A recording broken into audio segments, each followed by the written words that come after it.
And let's get into it. Number 10, Myra Hindley. The influence people have in wanting to be accepted by their surroundings is pretty high, especially if they are lonely or more subservient to doing whatever someone asks them to do. In the case of Myra, she's like a few on this list is part of that group. Myra Hindley was a notorious English criminal who, along with her partner Ian Brady, was involved in the Moors death in 1960s. Both of their victims were young people and teenagers, and the crimes became known as the Moors deaths because some of the victims' bodies were buried on the Saddleworth Moor near Manchester. The ages of the victims ranged from 10 to 17 years old, and Myra Hindley and Ian Brady were arrested on October 1965. At their trial in 1966, they were convicted of multiple killings. Both were sentenced to life imprisonment. Hindley was also convicted of harboring Brady's knowledge of John Kilbride's deaths, and Myra Hindley spent over 36 years in prison. During her incarceration, she underwent various legal proceedings and appeals, and she consistently maintained that she was a reformed person and sought parole on multiple occasions. In the end, Myra died in prison on November 15, 2002 at the age of 60. Number 9, Karla Homolka. In the 1990s, a Canadian woman who gained notoriety for her involvement in a series of horrific crimes committed alongside her former husband. Homolka's first victim was her own younger sister, Tammy. Just 2 days before Christmas, Tammy Homolka was drugged and harmed by her older sister Ann Bernardo and died after choking on her own vomit. The couple then proceeded to kidnap both Leslie Mahaffey and Christian French before both were horrifically mistreated before they were killed and after Homolka was arrested. She conned the investigators and tricked them into believing that Bernardo was primarily responsible, and she testified against him and was given a very lenient sentence in return, though the videotapes later revealed the extent of the atrocities in which she also participated in. Homolka was released from prison in 2005, and Homolka today lives in a completely different life. She settled comfortably in Quebec, where she is part of a quiet community and even volunteers at a local elementary school.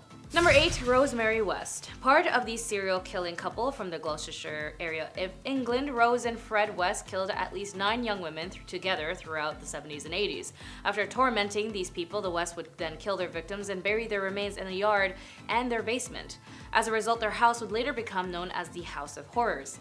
Rose West also acted independently and killed her own stepdaughter through Fred. In June of 1971, West was then convicted of 10 homicides in 1995, as well as in 2022, remains in prison. Fred West then also took his own life shortly after being arrested.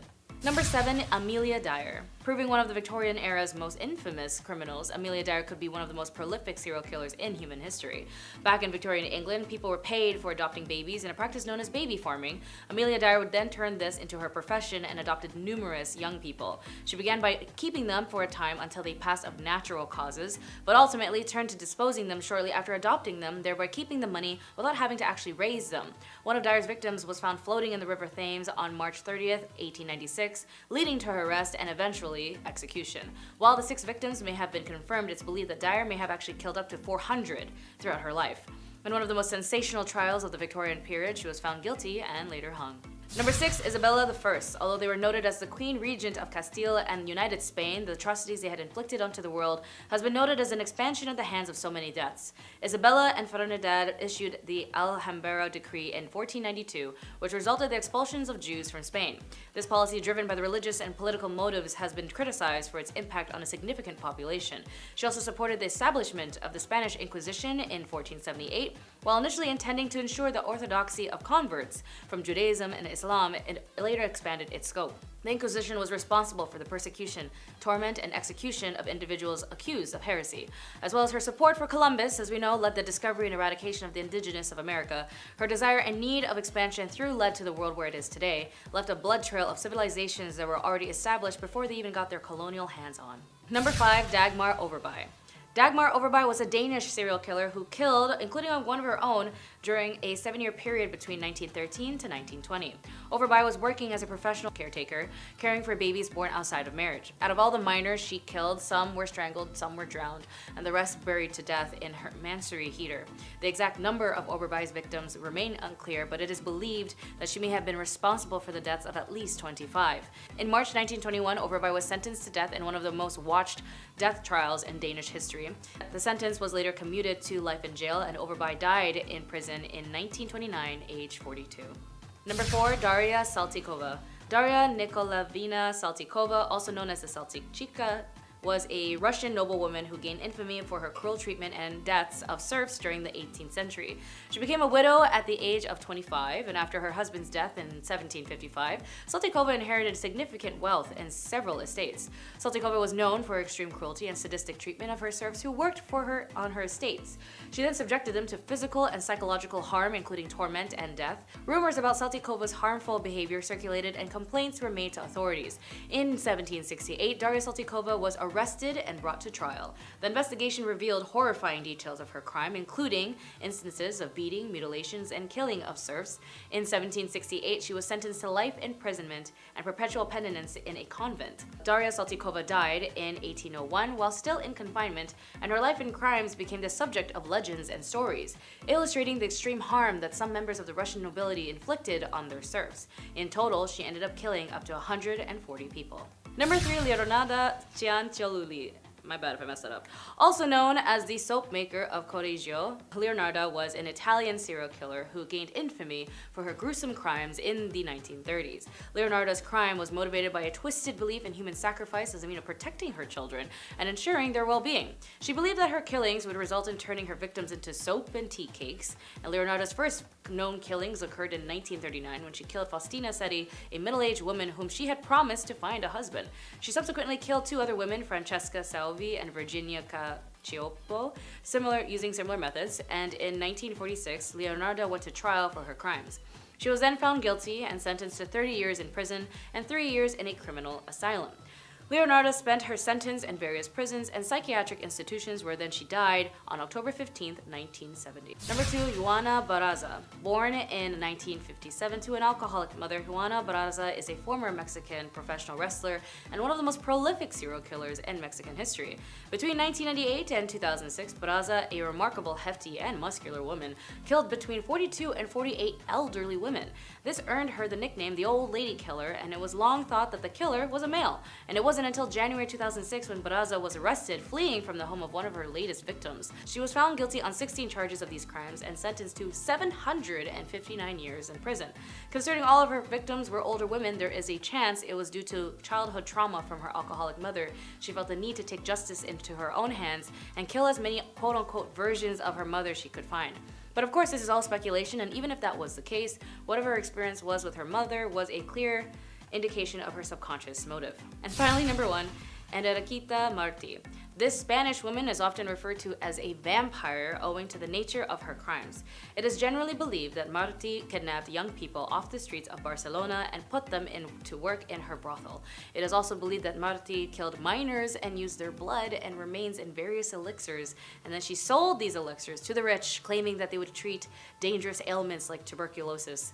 12 victims have been linked to Martí, although it's suspected that she killed many more. However, some historians defend Martí and argue that her crimes weren't as bad or as many as the traditional story suggests. Either way, people had died. All of these women had something in common, and it was their desire and thirst for death, revenge, or just plain sadistic. Either way, I wouldn't be too sure if I'd want to be alone in a room with anyone who thinks life is something you can just take away. Number 10, Ted Kaczynski. As a young man, Kaczynski was a mathematics prodigy, and at Harvard University, he underwent psychological experimentation designed to harm and humiliate subjects, which may have been part of the CIA's mind control program, aka MK Ultra, as he began to have a promising career at UC Berkeley, then suddenly resigned and retreated to the wilderness, determined to fight industrialization and the destruction of nature. Between 1978 and 1995, he mailed and delivered explosives to targets of tertiary institutions and aviation companies across the country, killing at least 3 people and injuring 23. The FBI dubbed him the University and Airline Bomber, leading to the nickname the Unabomber. A manhunt finally caught Kaczynski in 1996, after which he was given 8 life sentences. Number 9, Henry Kissinger. Considering he was a very notable figure in American politics, his choices in regards to political American policies involving foreign affairs were extremely costly and disregarding of human life. When the Vietnam War exploded in 1955 and lasted till 1975, it had been noted that it was America's longest and most expensive war that had occurred in that era. At this time, there had been at least 4 noted US presidents, and Henry Kissinger acted as the Secretary of State for both Nixon and Ford. In regards to the conflicts between the North and the South Vietnam over the control of which mega empire would rule this side more in Asia, whether the USSR in the North, Americans in the South, that backing that could have technically liberated the South Vietnamese was costly, as it was noted reported to be up to another potential $700 million. But Kissinger, despite him stating in reports he wished Congress approved his call to liberate the South Vietnamese, he happened to also make deals behind closed doors with their leaders, sacrificing them for the US POWs held hostage in the north. But also considering it was expensive and they needed oil, the Middle East were having conflicts after the Nakba that occurred in Palestine, how the colony Israel had taken over lands, and in order for the US to get oil, Kissinger had to write to Israel to release some of the land so that they colonized back to the Arab nations so that the US could get oil to continue their war in Vietnam. But the sympathy towards the South Vietnamese dwindled not just economically but socially when people went into the streets yelling for the government to stop funding this war, killing civilians, not just American young men forced into the war and developing PTSD later, but the hundreds of thousands of innocent Vietnamese that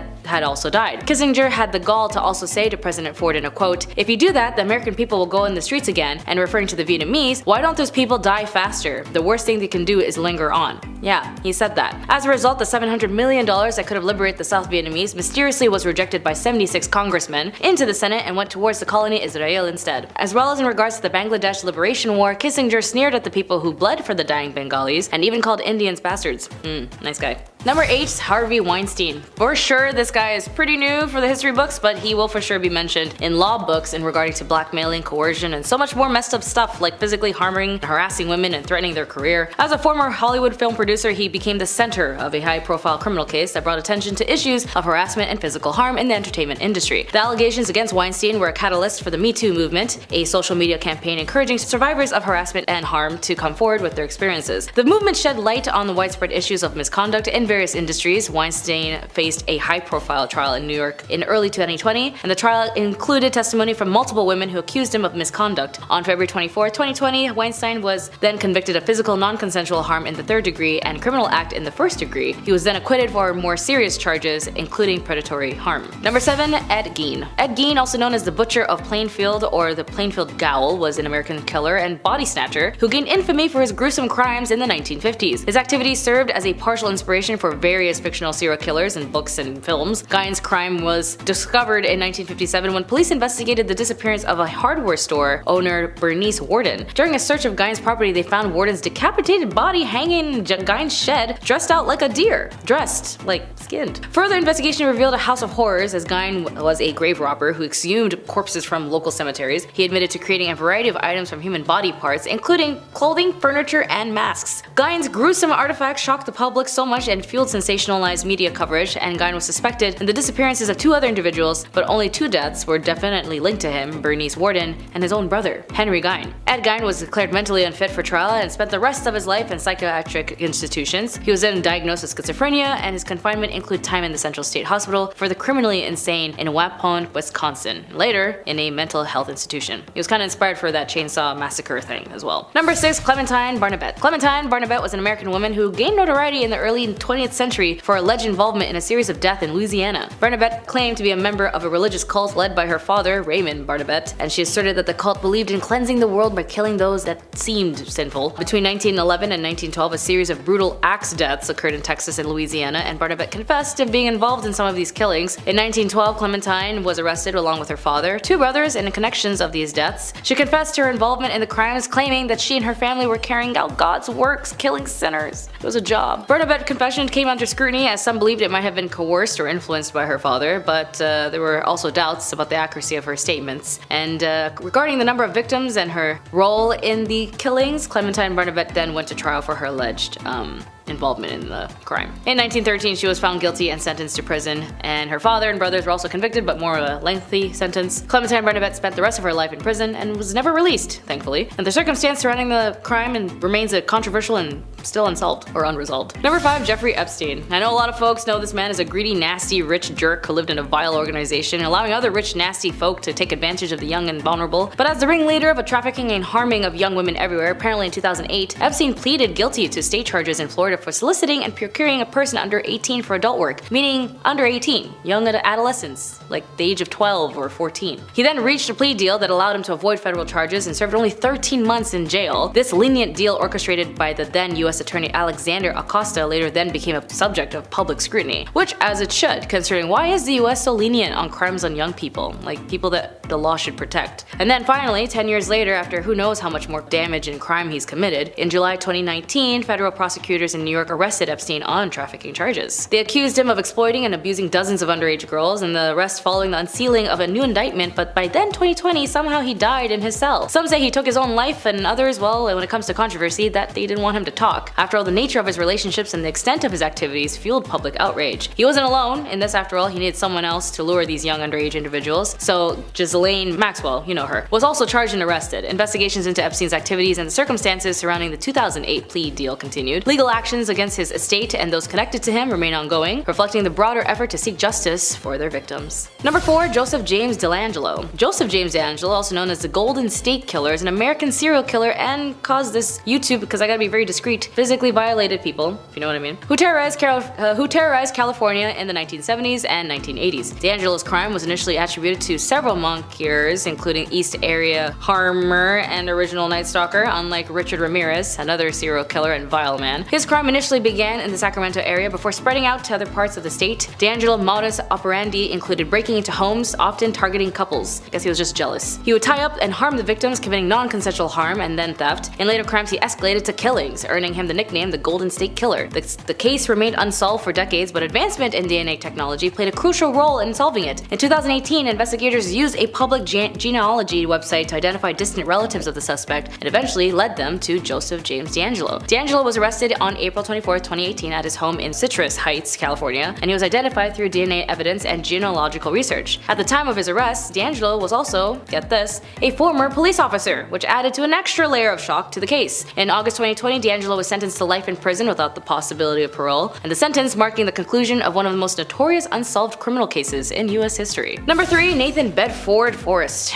What a name. There's so many interesting names on this list. Nathan Bedford Forrest was a prominent Confederate general during the American Civil War. Unsurprisingly, given his culpability in the Fort Pillow Massacre in April 1864 and the formation of the Triple Ks, Forrest and his image may have come under attack by many sectors, especially from African Americans. The Triple Ks embarked upon a campaign of intimidation and violence against Southern blacks and Republicans until Forrest ordered the organization disbanded in 1869. Nevertheless, the local chapters of the Triple Ks continued to be active, and Forrest was ordered to appear before a congressional hearing in 1871. And his sometimes contradictory testimony, he denied he ever had membership in this organization. Yeah, he's the one who had the receipt. A combination of age, exhaustion, and conversion to Christianity may have caused the Forrest's fiery temper and racial attitudes to his moderate and later years. Number 2. Samuel Little. Apparently noted the most discreet but also most vile crime-committing killers, the reason why he was able to get away with over killing 93 women was because of the time or the height of these deaths. Majority, if not all of these women, were women of color who worked as adult workers.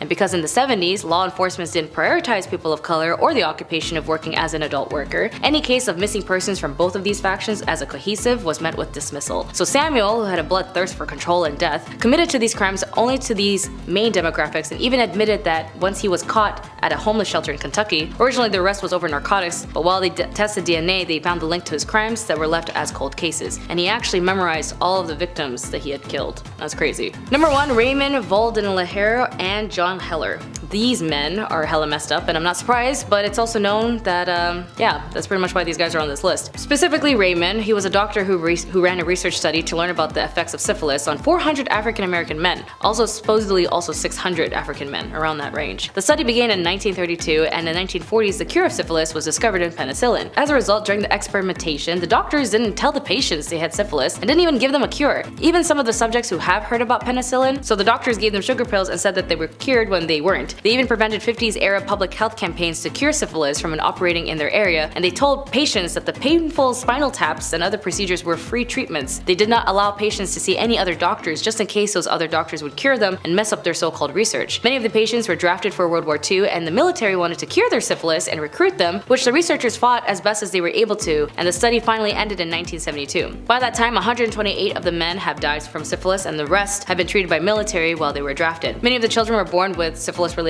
birth defects, and more than that, born dead. The last victim of this gross and horrible experiment, also known as the infamous Tuskegee syphilis study, was Ernest Hendon, who died on the 16th of January 2004. According to Fred Gray, a lawyer who represented victims of the study of the federal lawsuit, eventually in the courts as well as the study of the law of the case brought to wild attention of the three that were unethical of the study. Evidently, the rights of the research subjects were violated. The Tuskegee study raised a lot of host of ethical issues such as informed consent, racism, patronism, unfair subject selection in research, maleficence, truth-telling, and justice, among others. The gross part that even though the research helped reduce syphilis, John got an award for it, despite the traumatizing things that he had done to the patients for life. Number 10. Ted Kaczynski. As a young man, Kaczynski was a mathematics prodigy, and at Harvard University, he underwent psychological experimentation designed to harm and humiliate subjects, which may have been part of the CIA's mind control program, aka MK Ultra, as he began to have a promising career at UC Berkeley, then suddenly resigned and retreated to the wilderness, determined to fight industrialization and the destruction of nature. Between 1978 and 1995, he mailed and delivered explosives to targets of tertiary institutions and aviation companies across the country, killing at least 3 people and injuring 23. The FBI dubbed him the University and Airline Bomber, leading to the nickname the Unabomber. A manhunt finally caught Kaczynski in 1996, after which he was given 8 life sentences. Number 9. Henry Kissinger. Considering he was a very notable figure in American politics, his choices in regards to political American policies involving foreign affairs were extremely costly and disregarding of human life. When the Vietnam War exploded in 1955 and lasted till 1975, it had been noted that it was America's longest and most expensive war that had occurred in that era. At this time, there had been at least 4 noted US presidents, and Henry Kissinger acted as a Secretary of State for both Nixon and Ford. In regards to the conflicts between the North and the South Vietnam over the control of which mega empire would rule, this side more in Asia, whether the USSR in the North, Americans in the South, that backing that could have technically liberated the South Vietnamese was costly, as it was noted to be up to another potential $700 million. But Kissinger, despite him stating in reports he wished Congress approved his call to liberate the South Vietnamese, he happened to also make deals behind closed doors with their leaders, sacrificing them for the US POWs held hostage in the North. But also considering it was expensive and they needed oil, the Middle East were having conflicts after the Nakba that occurred in Palestine, how the colony Israel had taken over lands, and in order for the US to get oil, Kissinger had to write to Israel to release some of the land so that they colonized back to the Arab nations so the US could get oil to continue their war in Vietnam. But the sympathy towards the South Vietnamese dwindled, not just economically but socially, when people went into the streets yelling for the government to stop funding this war, killing civilians, not just the American young men forced into the war and developing PTSD later, but the hundreds of thousands of innocent Vietnamese that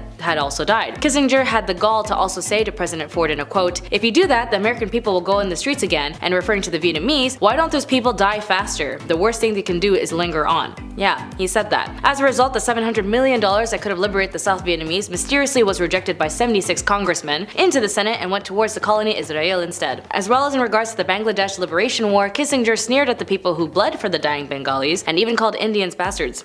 Nice guy. Number 8. Harvey Weinstein. For sure, this guy is pretty new for the history books, but he will for sure be mentioned in law books in regarding to blackmailing, coercion, and so much more messed up stuff like physically harming and harassing women and threatening their career. As a former Hollywood film producer, he became the center of a high-profile criminal case that brought attention to issues of harassment and physical harm in the entertainment industry. The allegations against Weinstein were a catalyst for the Me Too movement, a social media campaign encouraging survivors of harassment and harm to come forward with their experiences. The movement shed light on the widespread issues of misconduct in various industries. Weinstein faced a high-profile trial in New York in early 2020, and the trial included testimony from multiple women who accused him of misconduct. On February 24, 2020, Weinstein was then convicted of physical non-consensual harm in the 3rd degree and criminal act in the 1st degree. He was then acquitted for more serious charges, including predatory harm. Number 7. Ed Gein. Ed Gein, also known as the Butcher of Plainfield or the Plainfield Gowl, was an American killer and body snatcher who gained infamy for his gruesome crimes in the 1950s. His activities served as a partial inspiration for various fictional serial killers in books and films. Gein's crime was discovered in 1957 when police investigated the disappearance of a hardware store owner, Bernice Warden. During a search of Gein's property, they found Warden's decapitated body hanging in Gein's shed, dressed out like a deer. Dressed, like skinned. Further investigation revealed a house of horrors, as Gein was a grave robber who exhumed corpses from local cemeteries. He admitted to creating a variety of items from human body parts, including clothing, furniture, and masks. Gein's gruesome artifacts shocked the public so much and fueled sensationalized media coverage, and Gein was suspected in the disappearances of 2 other individuals, but only 2 deaths were definitely linked to him: Bernice Worden and his own brother, Henry Gein. Ed Gein was declared mentally unfit for trial and spent the rest of his life in psychiatric institutions. He was then diagnosed with schizophrenia, and his confinement included time in the Central State Hospital for the Criminally Insane in Waupun, Wisconsin, later in a mental health institution. He was kind of inspired for that chainsaw massacre thing as well. Number 6. Clementine Barnabet. Clementine Barnabet was an American woman who gained notoriety in the early 20th century for alleged involvement in a series of deaths in Louisiana. Barnabet claimed to be a member of a religious cult led by her father, Raymond Barnabet, and she asserted that the cult believed in cleansing the world by killing those that seemed sinful. Between 1911 and 1912, a series of brutal axe deaths occurred in Texas and Louisiana, and Barnabet confessed to being involved in some of these killings. In 1912, Clementine was arrested along with her father, 2 brothers, and the connections of these deaths. She confessed to her involvement in the crimes, claiming that she and her family were carrying out God's works, killing sinners. It was a job. Bernabet's confession came under scrutiny, as some believed it might have been coerced or influenced by her father, but there were also doubts about the accuracy of her statements. And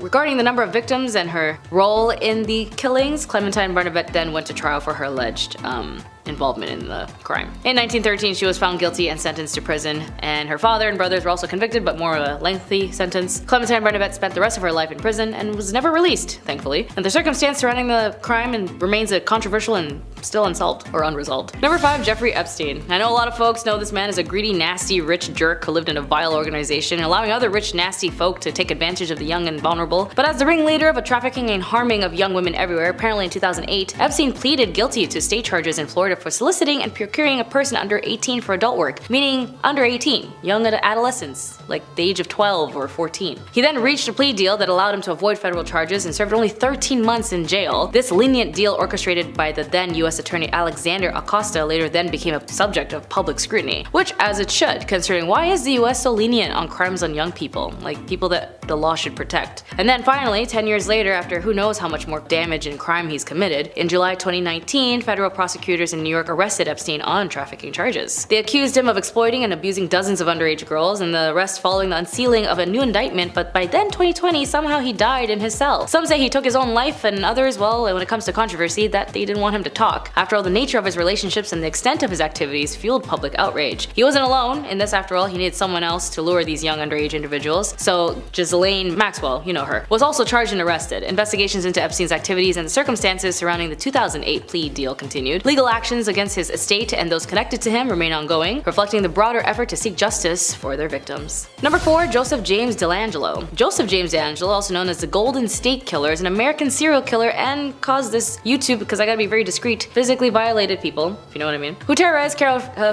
California in the 1970s and 1980s. DeLangelo's crime was initially attributed to several monkeers, including East Area Harmer and original Night Stalker. Unlike Richard Ramirez, another serial killer and vile man, his crime initially began in the Sacramento area before spreading out to other parts of the state. DeLangelo's modus operandi included breaking into homes, often targeting couples. I guess he was just jealous. He would tie up and harm the victims, committing non-consensual harm and then theft. In later crimes, he escalated to killings, earning him the nickname the Golden State Killer. The case remained unsolved for decades, but advancement in DNA technology played a crucial role in solving it. In 2018, investigators used a public genealogy website to identify distant relatives of the suspect and eventually led them to Joseph James DeLangelo. DeLangelo was arrested on April 24, 2018 at his home in Citrus Heights, California, and he was identified through DNA evidence and genealogical research. At the time of his arrest, DeLangelo was also, get this, a former police officer, which added to an extra layer of shock to the case. In August 2020, DeLangelo was sentenced to life in prison without the possibility of parole, and the sentence marking the conclusion of one of the most notorious unsolved criminal cases in US history. Number 3. Nathan Bedford Forrest.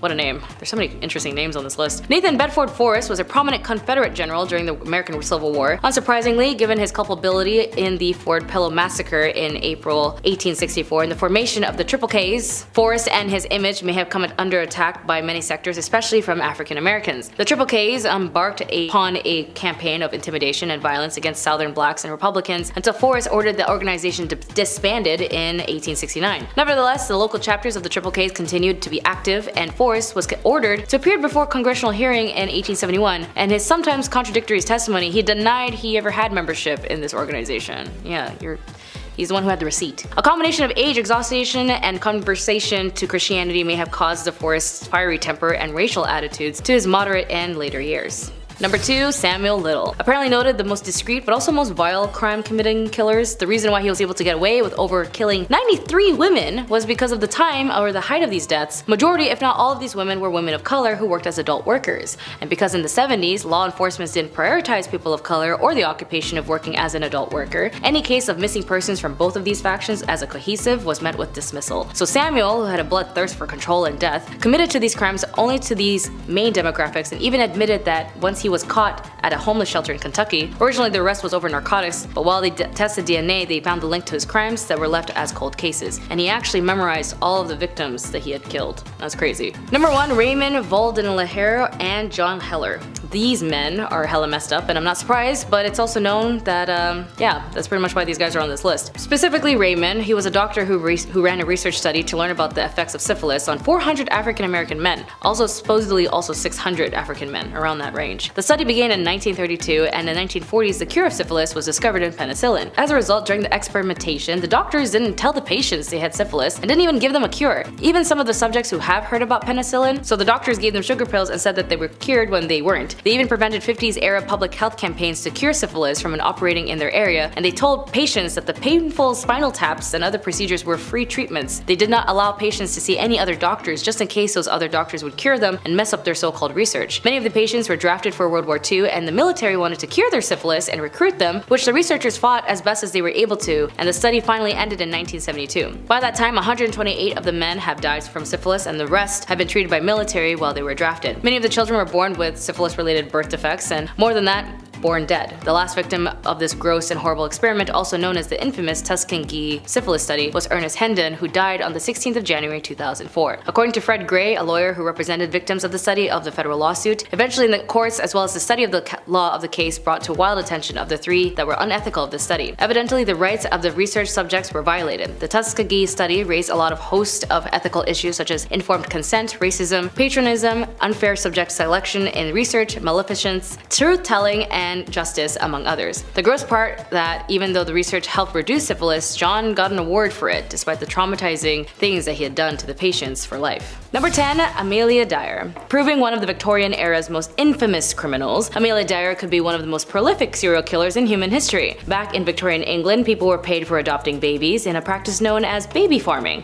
Amelia Dyer turned this into her profession and adopted numerous children. She began by keeping them all for a time until they passed of natural causes, but ultimately turned to disposing them shortly after adopting them, thereby keeping the money without having to actually raise them. One of the Dyer's victims was found floating in a river Thames on March 30th, 1896, leading to her arrest and eventually execution. While 6 of the victims may have been confirmed, it's believed that Dyer may have killed up 400 individuals throughout her life. In one of the most sensational trials of the Victorian period, she was found guilty and later hung. Number 9, Richard Ramirez, also known as the Night Stalker, which is a name he prides himself like the egomaniac he is. Richard Smells Bad Ramirez was a serial killer and had violated many women by breaking into their homes. Apparently, when he was young, he had a cousin who showed him adult images and had a knack of harming women. Because of this, Richard became heavily influenced in a life of crime early on and continued to pursue said crime into adulthood. Ramirez's victims ranged in age, gender, and background, and his attacks were often pretty random, and the brutality of his crimes contributed to the sense of fear and panic within the community.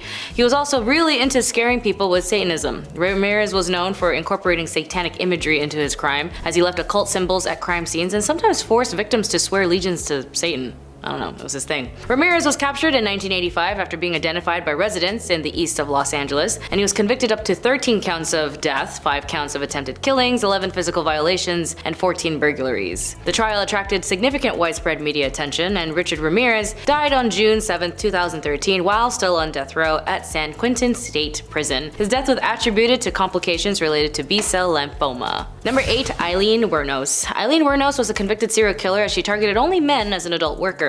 She had up to 7 victims and would target specifically motorists, men who would meet her on the road as she acted as a hitchhiker. She was incarcerated at the Florida Department of Corrections BCI death row for women, and she tried to appeal to the US Supreme Court, which was later denied. At that point, she dismissed her legal counsel, terminated all pending appeals. She then would go off to say, "I killed those men, I robbed them as cold as ice, and I'd do it again too. There's no chance in keeping me alive or anything because I'd kill again. I have hate crawling through my system. And she also mentioned, I am so sick of hearing this she's crazy stuff. I've been evaluated so many times. I'm competent, sane, and I'm trying to tell the truth. I'm one who seriously hates human life and I would kill again. After extreme mistreatment she suffered while imprisoned and the inhumane management given to her by her officers, in her final interview she expressed to the media, and quote, "You did sabotage me, society, and the cops and the system. An attacked woman got executed and was used for books and movies and so on."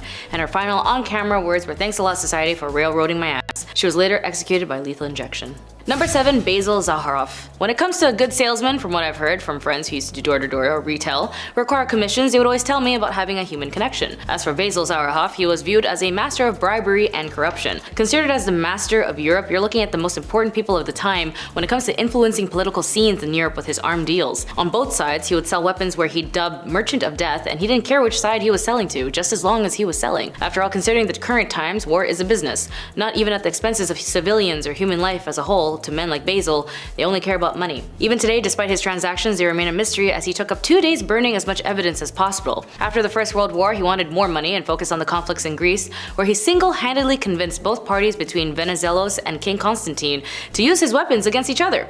He was basically playing Sims, but in real life. In the end, his life was shaped by seizing opportunity wherever he could find fit, and through his self-serving business dealings, he helped shape the power dynamics in Europe and thus played an instrumental part in the history of the continent. Number 6. Ted Bundy. Speaking of mommy issues, when it comes to Ted Bundy, his victims' majority seem to look like his mom. Women with long dark hair, and although he had different types of victims as well, primarily had these traits. The exact number of Ted Bundy's victims are unknown, but estimate ranges from between 30 to over 100. His crimes occurred across several states, including Washington, Oregon, Utah, and Colorado. Bundy was apprehended multiple times but managed to escape twice in custody. His first escape occurred in Aspen, Colorado in 1977, and his second escape took place in December 1977 from a Colorado jail. During these escapees, he committed additional deaths. In 1979, Bundy was convicted of numerous charges, including these deaths, kidnappings, and burglary. He received death sentences for his crimes despite multiple appeals and efforts to delay his execution. Bundy was eventually executed in the electric chair on January 24th, 1989 at Florida State Prison. A lot of people know that it wasn't that Ted was charming. He wasn't. He was just good at manipulating people by the means of using tactics of helplessness.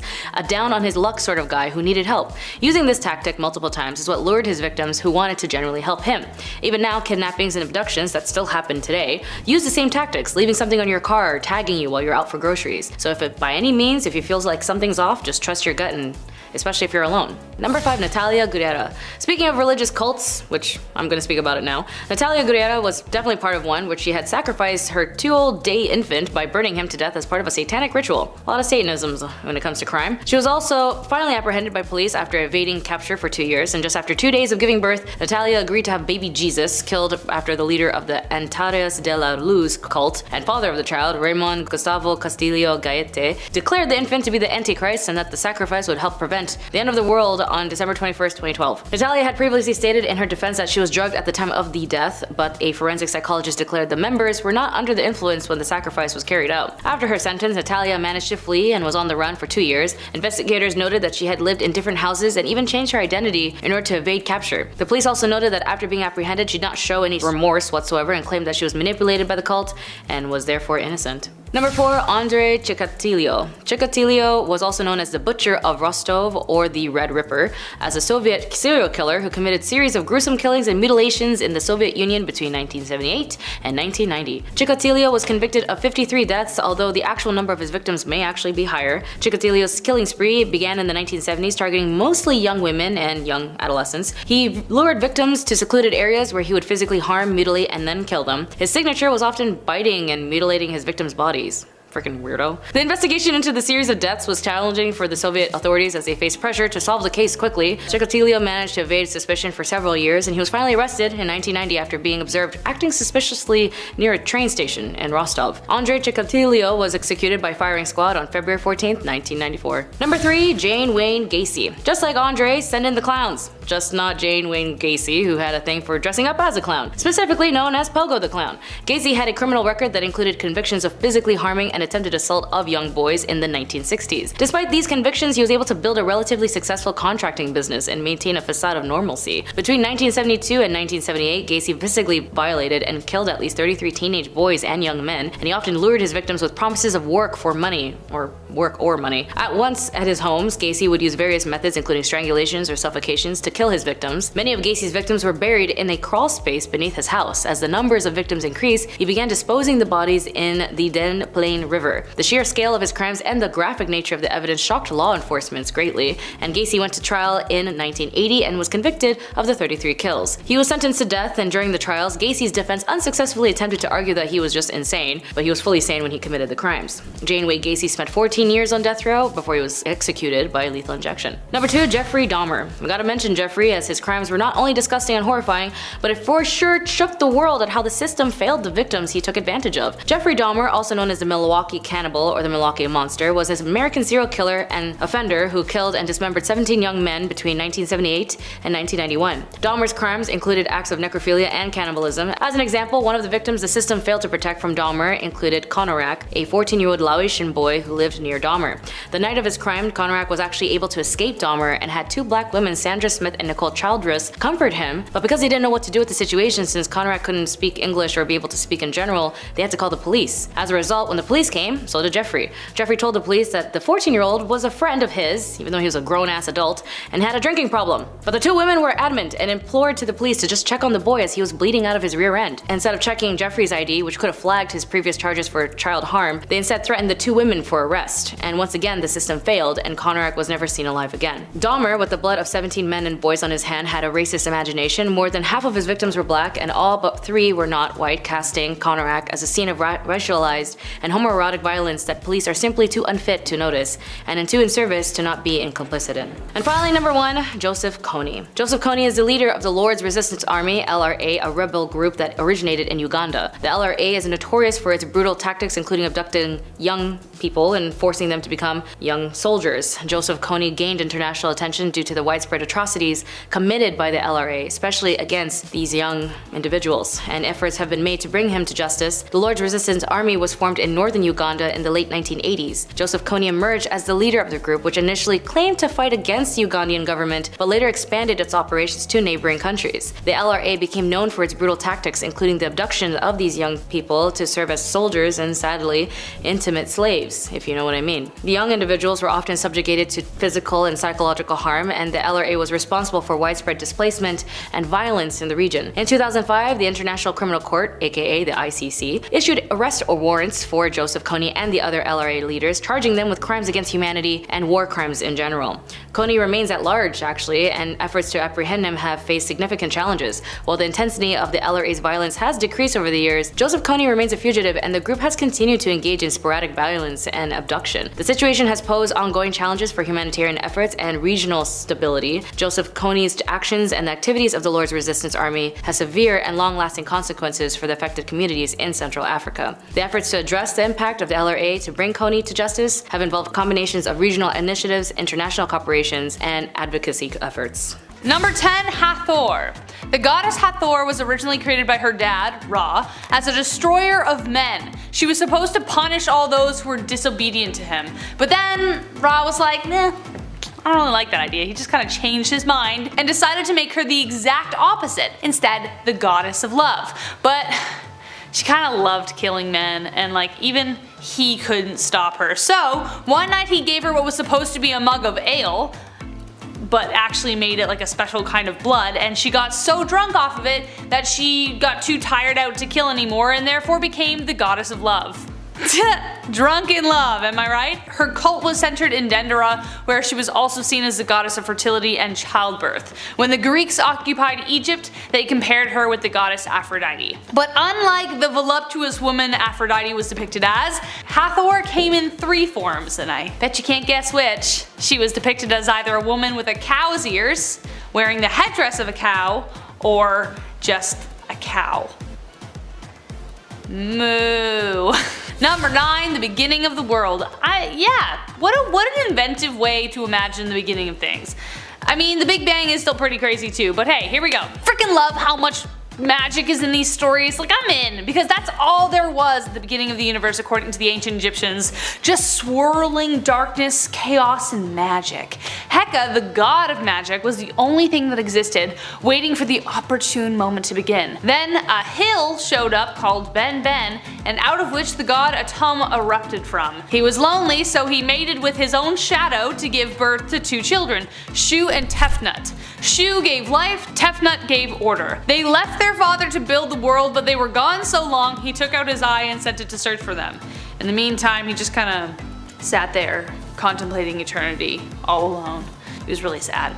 This guy sounds like Zeus mixed with Eeyore. Anyways, his kids came back and he was so happy he wept tears of joy, and out of which were born men and women. They also brought his eye back, so that was nice.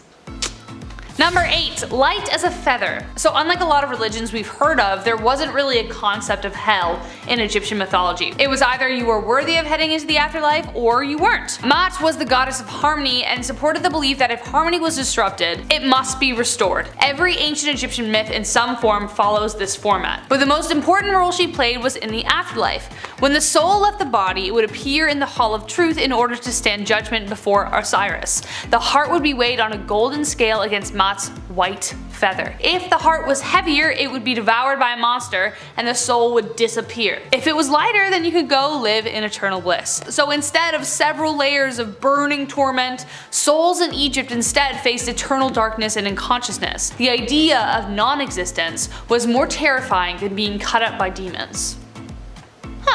Number 7. Osiris and Isis. Okay, so we aren't strangers to deities being a fan of incest. It was kind of like how they multiplied, and ancient Greeks were okay with it, kind of, but they kind of weren't. Anyways, the Egyptian gods were no exception. Isis and Osiris were 2 of the 4 children of the goddess of Nut. Isis and Osiris were married and actually really in love. They dug each other. When Osiris rose to the throne as the eldest sibling, his brother Set was pretty jealous. So he took the life of his own brother, cut him into little pieces, and scattered them all over Egypt. He really wanted to make sure the guy was dead. But then Isis wasn't someone you wanted to mess with. She had great magical powers capable of restoring life. She collected all of the pieces of her brother/husband and breathed life back into him. Osiris returned to life and they made all the love and then soon conceived a child named Horus. However, Osiris couldn't return to the land of the living, so he had to stay and rule over the underworld. So his son Horus was left to get revenge, and we'll get to that later. Number 6. Anubis. Now, I think in Western films that depict ancient Egypt, like The Mummy Returns, the god Anubis is often associated with the underworld. You know, that creepy half-man, half-jackal creature who appears to walk out of your nightmares? Like, he's so creepy. Well, he did used to run the underworld until Osiris took over, but he was actually the god of mummification and the afterlife. So, not wrong, but not the whole story. Anubis was the son of Nephthys and Set. Well, kind of. Nephthys actually never conceived the child with Set. She kind of had the hots for Osiris, so she disguised herself as Isis and made love to him that way, and then Anubis came to life. That may have been one of the reasons Seth attacked Osiris in the first place, as his suspicions rose. But it was actually Anubis who helped Isis piece together Osiris, creating the first mummy. Fun fact, during the Greek rule of Egypt, Anubis and Hermes were seen kind of as the same, the people who ferried the dead to the underworld. Oh, sorry, and a point. Anubis was actually the one who weighed people's hearts, so he used the feather, the thing, you know what to do.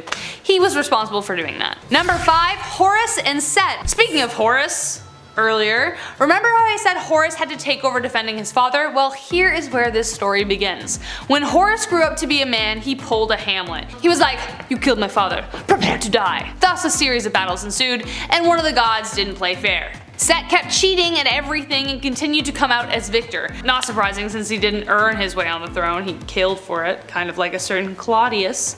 Eventually Isis stepped out to help her son/nephew overcome her brother. She set a trap for Set, but after some pitiless begging for his own life, she let him go. Horus was pissed, so angry some of the other gods got upset that he was so angry. They agreed to compete in a final boat race, and Horus was like crushing it. He was doing really well, he was about to win, but then of course Set cheated by turning into a hippopotamus and attacked the boat, therefore claiming victory once again. Osiris finally showed up and declared that no man should take the throne through murder. So Horus took the throne. Why Osiris didn't just settle the whole deal from the beginning is confusing in itself, but hey, kind of reminded me of the eagles that showed at the end of Lord of the Rings that could have saved like 3 movies, you know? Kind of like that. Anyways, let's move on. Number 4, Ra and his boat. Ra is one of the most revered gods in Egyptian mythology, especially since he was the god of the sun. He was depicted as a man with the head of a falcon. That kind of makes sense. He was once the greatest of all gods, but had to take a step back after he got too old and tired, and especially considering his task, I can see why. His job was to drive away darkness and sail across the skies, delivering light wherever he went. But at night, he would dive into the underworld and have to cross 12 gates. 12 hours, an hour per gate. After paying his respect to Osiris every night, a giant snake named Apophis tried to attack and swallow the boat. Every night! Poor guy, no wonder he got worn out. Every day it got harder to defend, and even one night, Apophis succeeded, but could only hold the sunlight for so long. She threw it up, which explained solar eclipses. After Set was cast out after the whole nephew battle, he ended up serving Ra in his boat and kept the snake at bay, but there's something confusing coming later that I think you'll agree is very confusing, so here we go. Coming up, next we have Bast, number 3. Have you ever had a cat look you up and down and kind of like expect something? Like worship, you know? Are you a cat person? Dog person? Let me know in the comments. Well, that's because cats were a big deal in Egyptian mythology. They even had their own goddess. Bastet was a cat goddess depicted as a woman with a cat's head. Cats had a meaningful role in ancient Egypt as they protected their food from rats and snakes. They were even seen as family members, and to harm one was punishable by death. Legend says that sometimes cats would enter burning buildings to save their families. If they died, the goddess would bring them back to life, hence the idea of cats having 9 lives.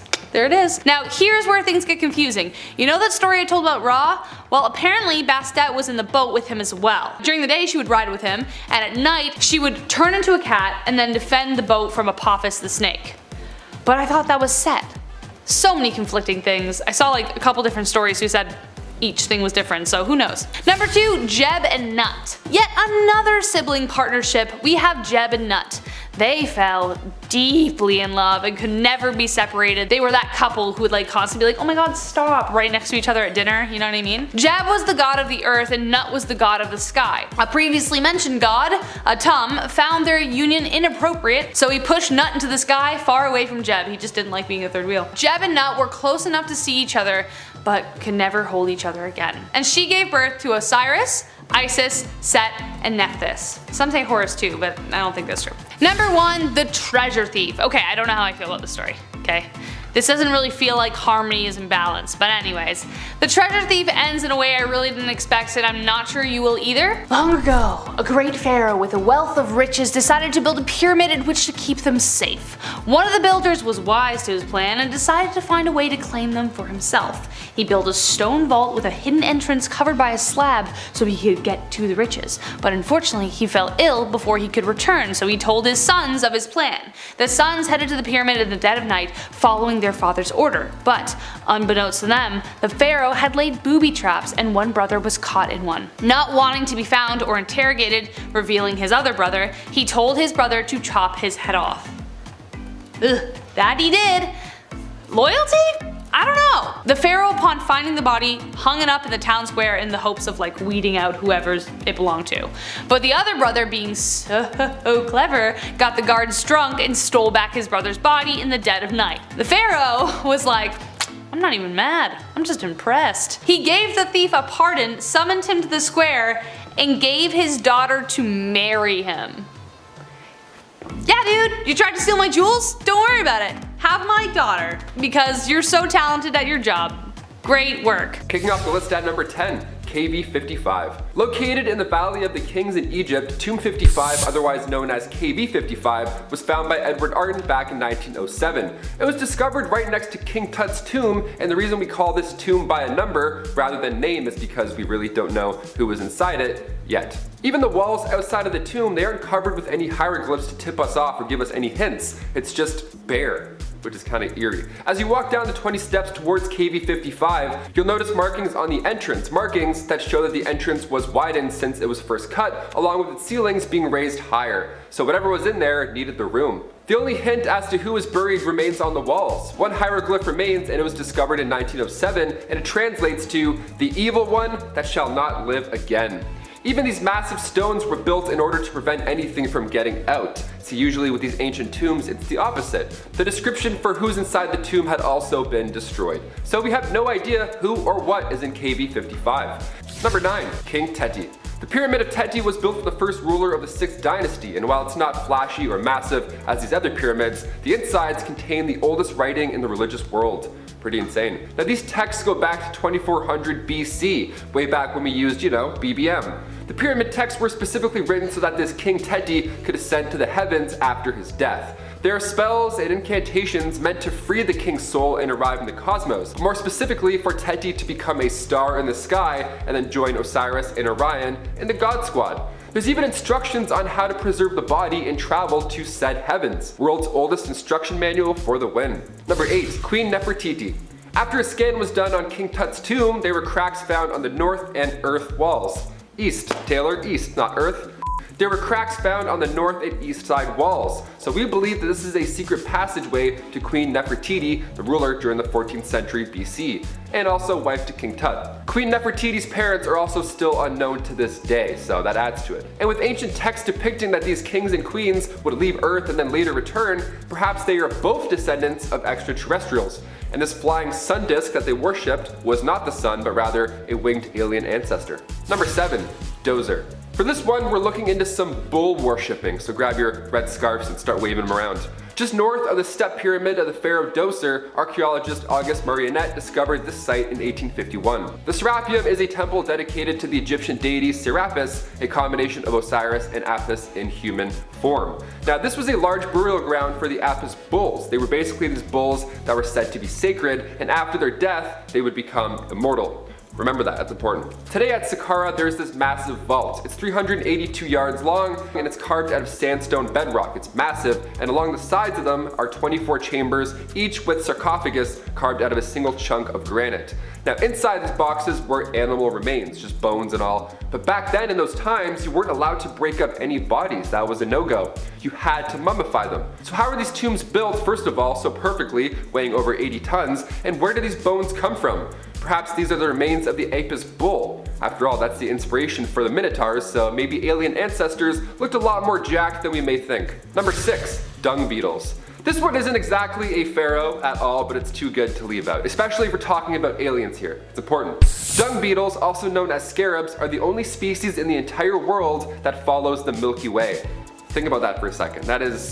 Let's talk about it. Some animals follow the sun. Turtles sprint to the ocean the second they're born to avoid getting plucked up by birds. Now these insects would follow the line of the Milky Way and then roll their towards it. Literally, their poop, they would roll it towards the skies, which is insane. Symbols of these beetles are seen all over, either in hieroglyphics or even in movies. Their presence is known. Near the sacred lake at the Temple of Karnak, there's a massive scarab monument. And there's even a legend still to this day behind said statue that if you walk around it 9 times, you would find health, wealth, and love. And you'd also probably be a little bit dizzy.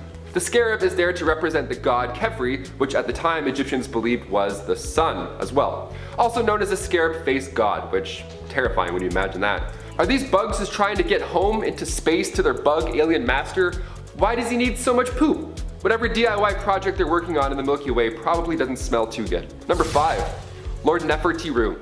For this next piece of evidence, we'll be directing our focus to the land down under. Australian aliens, baby, let's do it. In the Brisbane Water National Park, to be specific. Egyptian hieroglyphs educate us on our past. There's still so much we don't know, but it's fun to find UFO-looking objects within them. It's fun to speculate, as we are right now. But when Egyptian texts appear around the world in the middle of nowhere, those UFO hieroglyphs get a bit more concerning. Like the Gosford glyphs, for example. Discovered in the 1970s at Karyong, there's around 300 engravings spread over 2 sandstone walls. The hieroglyphs are strikingly similar to that of Egypt's. There's birds, even the markings of a scarab, which are those Milky Way poop pushers that I just talked about earlier. Egyptologist Raymond Johnson believes that this is the burial site of Egyptian royal family member Lord Nefertiru, who met his fate around 2600 BC, with some panels telling the story of 2 prince brothers who came from Egypt and subsequently became shipwrecked. But other panels get into the extraterrestrial goodness. Some of these Gosford glyphs have UFO shapes, with scarabs, birds, birds and sun symbols popping up as well, maybe we did have alien aid when it came to laying these royal family members to rest. Number 4. Usercaf. Remember earlier when I was talking about those extremely heavy granite coffins? Well, the Sun Temple in Egypt may give us more alien clues as to their purpose. Discovered in 1842, this was the base of a giant monument that apparently used to stand over 150 feet tall. Built by the pharaoh Userkaf, founder of the 5th dynasty of Egypt, the temple translates to stronghold of Ra. Ra being the sun god. This temple at Abu Ghraib was home to one of the world's largest monoliths, and its purpose may blow your mind. This obelisk was built out of granite. Now they made things out of granite back then because it contained quartz. Quartz, due to piezoelectricity, was able to convert the Earth's vibrations into energy. Nikola Tesla did something similar. He figured out standing waves, which was the ability to pass energy through the air. Perhaps these granite monoliths were used to teleport people or goods. That would explain the last point about those Australian glyphs. To be fair, I have zero idea how Bluetooth works either. Alien airdropped in Egypt. I'm here for this theory. Number 3. Khufu. In order to become a god in the afterlife, these kings would build massive temples or pyramids. The Giza pyramids were built over 4,500 years ago, and to this day, they draw in about 15 million visitors a year. Pharaoh Khufu's is the largest pyramid in Giza, and it was the first pyramid that they started to build, obviously taking the longest. Reaching up to 147 meters high, it took 2.3 million rocks to create this landmark, and its alignment with Orion's belt gives it an extraterrestrial vibe. And with Tesla CEO Elon Musk tweeting aliens built the pyramids, obvi, we now have to ask, just how did thousands of workers achieve this? The placement of the pyramid is also unique as well. It's aligned perfectly with the cardinal directions, north, south, east, and west. That much accuracy back then with the stars and the earth and the heavens, they must have gotten help from alien friends, or else they had the world's biggest protractor. Number 2. King Tut. Only a few years after King Tut's tomb was discovered in the Valley of the Kings, archaeologist Howard Carter found 2 daggers that were buried with said king. It's not uncommon to be buried with your goods. It's why Egyptians would build these tombs in a certain way, so that grave robbers wouldn't snoop around and steal your entire family heritage. It was made so nothing could get out, which is insane. But 2 daggers were found with King Tut, one made of iron and the other gold. Now with iron being even more rare than gold in the Bronze Age, this was a big deal. And with recent advancements in technology, we were able to use a technique called portable X-ray fluorescence spectrometry, and according to the journal Meteorites in the Planetary Science, the blade is actually made of iron, nickel, and cobalt, suggesting that this material is of extraterrestrial origin. And finally, number 1. The Great Pyramid of Cholula. There are many parallels between Egyptian and Maya civilizations. The two cultures are so far apart both in time and distance, and they also never made contact, but both pyramids are made with steps and both have stone serpents. The vault arches are also strikingly similar, and hieroglyphs within share a lot of the same symbolism. These hieroglyphs include advanced mathematics that they say was bestowed upon them, also from these sky gods. Kicking off the list at number 10, Ramses II. Ramses II, part 2, you see what I'm doing here. He's considered one of the greatest, if not the greatest pharaoh of the 19th dynasty. Ramses II is still considered the ruler of rulers. It's not a bad title, not bad at all. In year 30 of his reign, Ramses II was ritually transformed into an Egyptian god. Not bad. I'm turning 30 in a few years. I hope someone turns me into a god. Or gets me like a bike. One of the two, I'll take both. So it was only fair if the spoiled pharaoh erected a bunch of statues of himself. Yeah, big selfies. Ramses put up more selfies than any other pharaoh in history. Most famous of them, the temples of Abu Simbel. There lies a monument dedicated to the late Queen Nefertiti and the Ramesseum. We kicked off a part 1 with Ramses signing the first ever peace treaty, so for part 2 we had to show some of the glamour side of him, you know? Number 9, over 100 children. Who is this guy, Nick Cannon? Ramses II is the father to over 100 children. With that, of course, came the 200 wives, otherwise ow and how, if it was just one person, ow and how, you know? It's guesstimated that Ramses had 96 sons and 60 daughters. Of all those children, Ramses outlived a lot of them. It's almost like living as a king helped, perhaps, maybe, I don't know, maybe you ate better. Maybe, just a hint, just an idea. Eventually, Ramses was succeeded by his 13th son with his favorite queen, Queen Nefertari, giving her the fanciest tomb in the Valley of the Queens. Nefertari's tomb contains paintings that some consider are the greatest works of ancient Egyptian art. Not bad, I had like baseball wallpaper on mine growing up. Tomb QV66, he spoiled his lady, look at this. We gotta love them. Her tomb is 520 square meters covered in beautiful art, but in 1904 when Nefertari's tomb was rediscovered, all that was found was her mummified knees. Yeah, all that was left was her kneecaps. What, like, who does this? Raiders had stolen all the treasure prior, sometime in the many moons she had been lying there, and they even took her body and left her knees. Like, what? Monsters. They're like, yeah, grab the treasure, leave the patellas, let's do it. Number 8, ready to strike. Pharaohs may have looked beautiful living and after death, but they meant business, okay? They were protective of their land, their family, their many lovers and children. The symbol often worn by pharaohs were symbols of power, a Nemes crown. This crown was a striped headcloth and the back of their head was covered with an aureus symbol, aka an upside down cobra. The cobra symbol represents that the pharaoh is always ready and willing to attack their enemies. Attack them with venom. It's a pretty cool symbol. Mine just says DC Etnies shoes. I'm like, this says fight me if anything. DC skate shop on my back. I'm like, yeah, you can just attack me, that's cool. Number 7, King Teti. The Pyramid of Teti was built for the first ruler of the 6th dynasty. While it's not as flashy or massive as other pyramids, inside it contains the oldest writing ever in the religious world, that is. Inside it contains the pyramid texts, these legendary texts. They go all the way back to 2400 BC. The pyramid texts were specifically written so that this king, King Teti, could ascend to the heavens after his death. This isn't bizarre behavior by any means, but King Teti, he was specific. He wanted to be a star. Like a literal star. There are spells and incantations that are in this tomb meant to free the king's soul as he arrives in the cosmos. More specifically for Teti to become a star in the sky and join Osiris and Orion in the #God Squad. There's even instructions on how to preserve the body and travel to these heavens. It's one thing to be buried with your gold, then you can live another life, but to become a star, I need to expand my dreams. My gosh, King Teti was onto something here. When I go in my will, I'm gonna be like, can I become a star? Is that possible? Can I just throw me up into the heavens? Can I do that? Or bury me, that's cool. Bury me in Ajax, that works. Number 6, Yozer. For this one, we're looking into some bull worshipping. So if you're a fan of bulls, this one's perfect for you, weirdly enough. Just north of the step pyramid of Pharaoh Dozier, archaeologist Auguste Mariette discovered this site in 1851. The Serapeum. It's a temple dedicated to the Egyptian deity Serapis, and it's a combination of Osiris and Apis in human form. This was a large burial ground for the Apis bulls, these bulls that were said to be sacred, of course, and after their death, they would become immortal. Immortal bulls, that sounds badass. And also terrifying. That's very scary. Don't wear red around these guys. Today at Saqqara, there's a massive vault. It's 382 yards long, and it's carved out of sandstone bedrock. It's huge, and along the sides, there's 24 chambers, each with a sarcophagus carved out of a single chunk of granite. Just impossible craftsmanship all around. Especially at these times. Like, oh my god, my wrists are tired just typing about this, let alone doing this. Inside these boxes were animal remains, bones and all that jazz, but back in those times, you weren't allowed to break up any bodies. You had to mummify them, right? Hence part 1 and where we are now. How are these tombs built so perfectly, weighing over 80 tons? And also, where do these bones come from? I have so many questions. Maybe on part 3 we'll answer them. Number 5, we love cats. I'm allergic to cats, but I still go for it. I still pet them. I risk everything just to, yes, I don't care.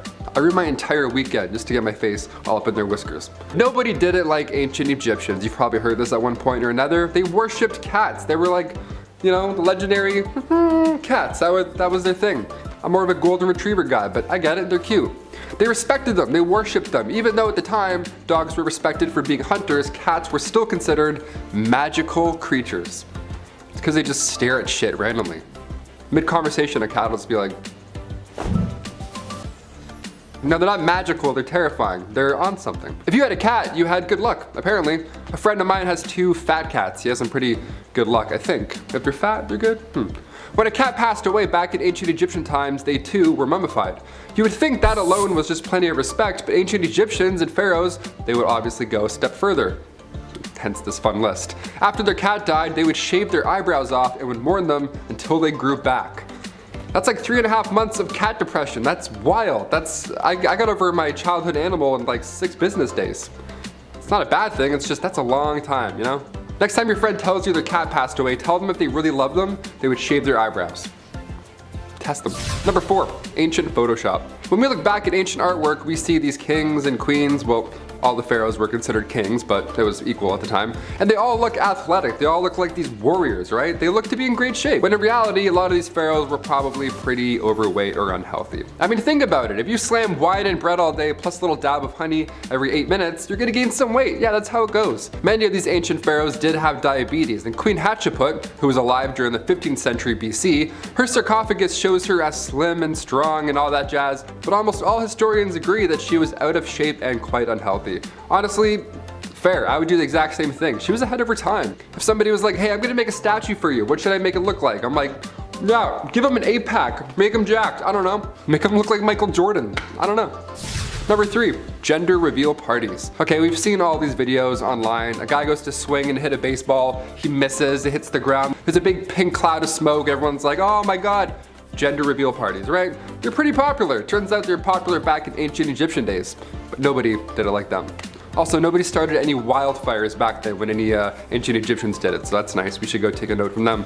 Back in the day, Egyptians had a pretty interesting method for predicting the gender of a newborn. You would have to use wheat and barley seeds. You would have to pee on them, and then however it grew, that would determine the sex. I would feel bad. First of all, I'd be like, hi, we're curious, don't mind us. Just gonna pee on your crops, sir. Let us know how it grows. We're aiming towards a boy this time. We have 96 girls, so we're gonna try a couple of boys. Yeah, depending on how the crops grew, they could accurately predict the sex of the child, and it worked a lot of the time. It's pretty wild. We went from watering crops to burning them down just to find out a gender. Hashtag it's a boy. Number 2, more tattoos. More tattoos for number 2. We love it. You guys saw what I did. Ancient Egyptians worshipped animals. We talked about that, the whole cat stuff and the whole hippo situation in part 1, that was violent. But what about baboons? Did they get any love? Baboons, I say it weird, baboons, baboons. They were pretty important pieces to this ancient Egyptian puzzle. Some mummies were found with tattoos of baboons on their bodies. One of the most strange things pharaohs did back in ancient Egyptian days was train baboons to make arrests. Yep, stop resisting, you're going to jail. Me and 7 baboons, let's carry them into the car, bam. Imagine stealing food for your family just to like try and get by, and then 4 baboons pop out, start doing parkour, and then arrest you in front of everyone. That'd be so embarrassing and also alarming. They trained baboons to pick fruit, make beer, and even entertain. Yeah, these baboons were the life of the party, apparently. If their dance moves alone would be reason enough to get a tattoo on one of my arms, honestly. Going all crazy, throwing their own at people, I'd be like, yeah, right here, or here, I don't care. And finally, number 1, the afterlife. One of the most fascinating parts about these ancient Egyptian pharaohs is that they would pass away literally covered in gold, head to toe. It's nice to know that this long ago, some of these kings and queens still rest untouched by grave robbers or explorers. The afterlife for these pharaohs was important. And as soon as they take on the throne, work is immediately underway on their tomb. That's a little grim when you think about it. It's like, hey, congratulations, we're gonna start making where you're gonna be buried. It's like, thanks, I think. These monuments took time, but they were built to last, and clearly they have. Pharaoh's eyes were painted black with coal. They did this so that they would look like the god Horus after they passed on. Number 10, mummies. This should come as no surprise to anyone, but yeah, mummies. While not the first and not the last civilization to mummify their friends and family, ceasing to exist, they are probably most known for it. Well, that and maybe the pyramids. The pyramids are pretty cool, I guess. The process of mummifying or preserving the body was thought to be important for the soul during the afterlife. If the vessel or your body was not intact, then your soul could get lost. Therefore, if you want the pharaoh to live forever in the afterlife, then you must pickle and preserve the mighty king. I don't want my soul getting lost. Number 9, 40-year-old's worst nightmare. Despite my best efforts and anti-aging cream, there will come a time when I will be old. Personally, I'm not worried about putting some mileage on. That's life. However, something I am concerned about is the effects of aging. Have you ever just noticed that you ain't as limber as you used to be? You get tired easily. And if you have more than 3 beers, you have to lay down for 3 days. However, something that happens to a lot of men reaching their 40s is a little trouble in the bedroom. This was an issue in ancient Egypt, except sadly, there wasn't a messed up process to fix impotence. I know, right? That's crazy. You thought I was gonna say something weird like wrap a snake around it or something. But no.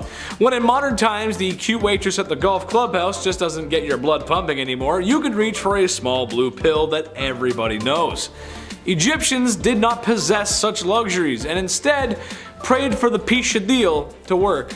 Dear Desert Jeebus, please make my wiener work again. Thank you. Number 8. Ahead of their time. Ancient Egyptians just may have been ahead of their time and didn't know it. The Egyptians had tons of different herbs, plants, and methods for treating all kinds of ailments. Their alchemy skill was maxed out. I never did that. However, one method they came up with may have been helping more than they thought. A porridge mixture that was boiled down that contained tetracycline, which, just in case you didn't know, is known as an antibiotic. This would have been very helpful for the time, as a scrape on the knee could be the difference between living and, well, not living. While this was being used, it's unsure if the Egyptians really knew why this method worked. We doubt they understood the finite details of antibiotics, and I'm not going to stand here and pretend that I do either, because I don't. Number 7. Tales from the Crypt Keeper. You didn't think I was going to talk about mummies and not talk about how they make them, right? Hold on to your spittoons, this is going to be a rough one. Okay, so we all know that when we pass on, our bodies begin to decay and break down. The Egyptians knew this, so they would have to be one step ahead if they were to have the king pickled in time for the afterlife. Well, first things first, the brains? They gotta go. They would remove the brain with a large spike and sort of mash it up there and well, then they drain the contents from the nose, which that is just disgusting. Stomach, colon, and lungs, well, those won't be needed in the afterlife either, so they gotta go too. But the heart stays though. That's where the soul is. The king was then dried out with mounds of alkaline salt in the world's best beef jerky impression.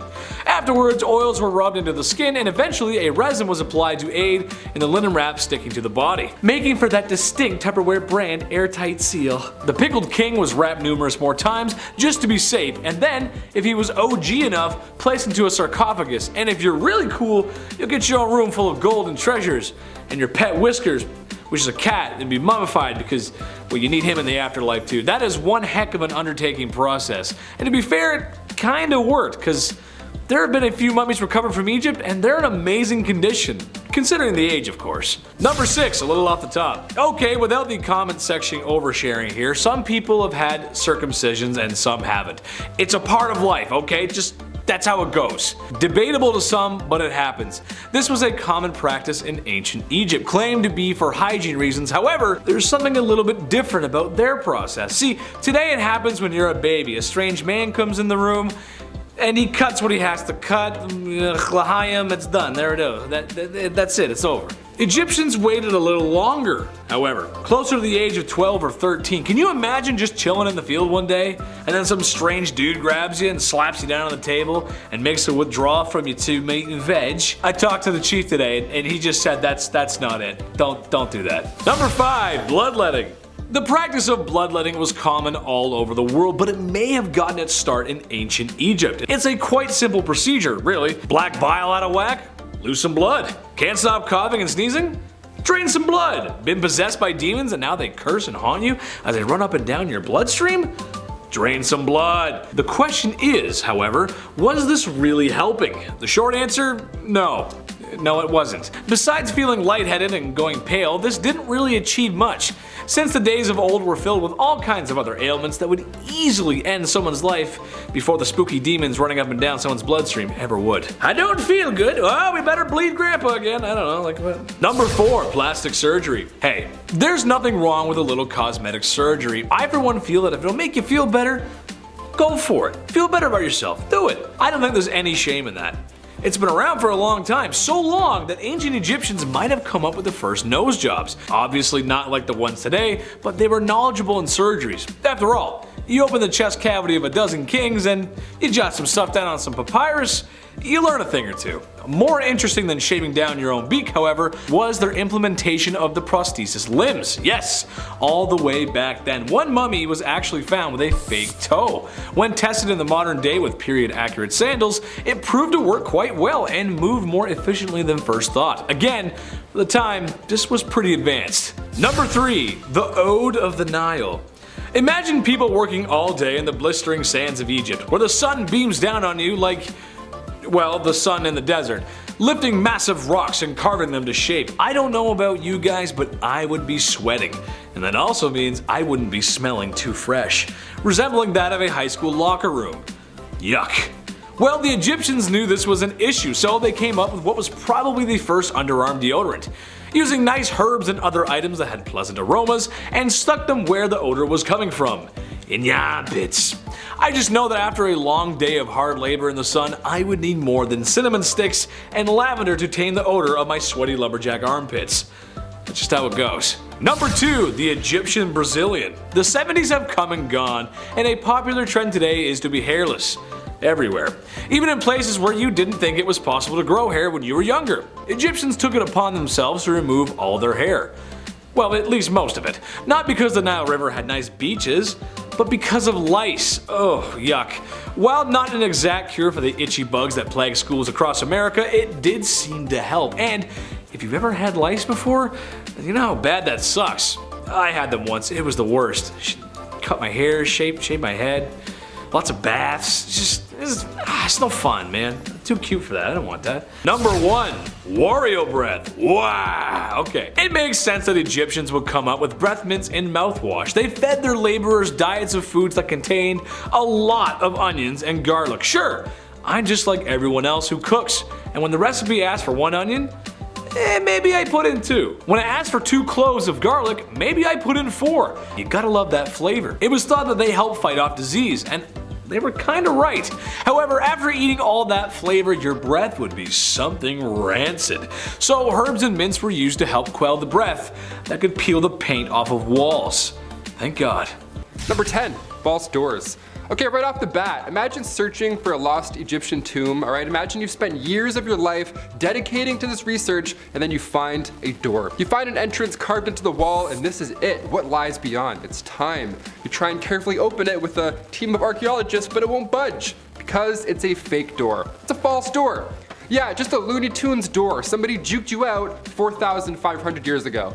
Gotcha. Their spirit's been waiting that long to be like, nice, idiot. Alright, we can go. We're good.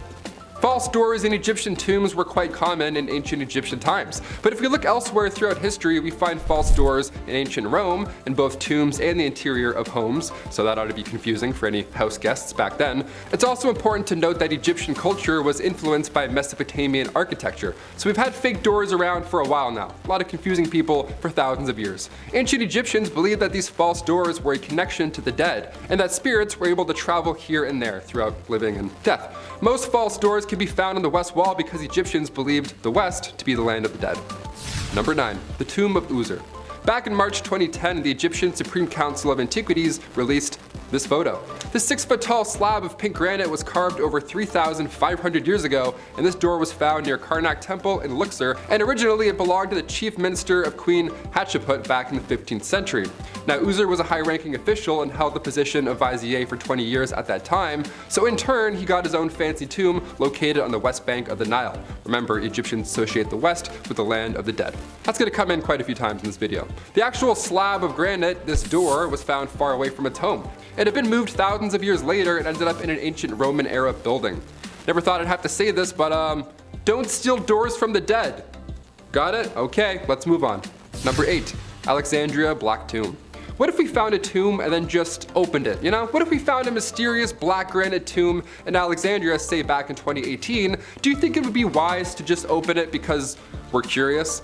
Spoiler alert, we opened it and it was exactly what we thought it was going to be. When archaeologists found this massive tomb untouched for over thousands of years, on one hand, yeah, that's a feat in itself, but us humans, we're curious creatures. We just gotta just a little peek just to see who's in there. I mean, after all, it could be Alexander the Great, right? That's the whole point of all this. Egyptian news outlet El Watan reported that the tomb was lifted only a few centimeters before every official involved at that construction site just fled the scene. They straight up just ran away. It smelled that bad. Mustafa Waziri, Secretary General of the Supreme Council of Antiquities, this guy put his entire head in the tomb just to show us that it's safe. That's great. I mean, you could use your hand, maybe even a foot, I guess, just a little foot dip, but straight to the head dipping? Come on, Mr. Waziri, be smart about this. Number 7, Valley of the Kings.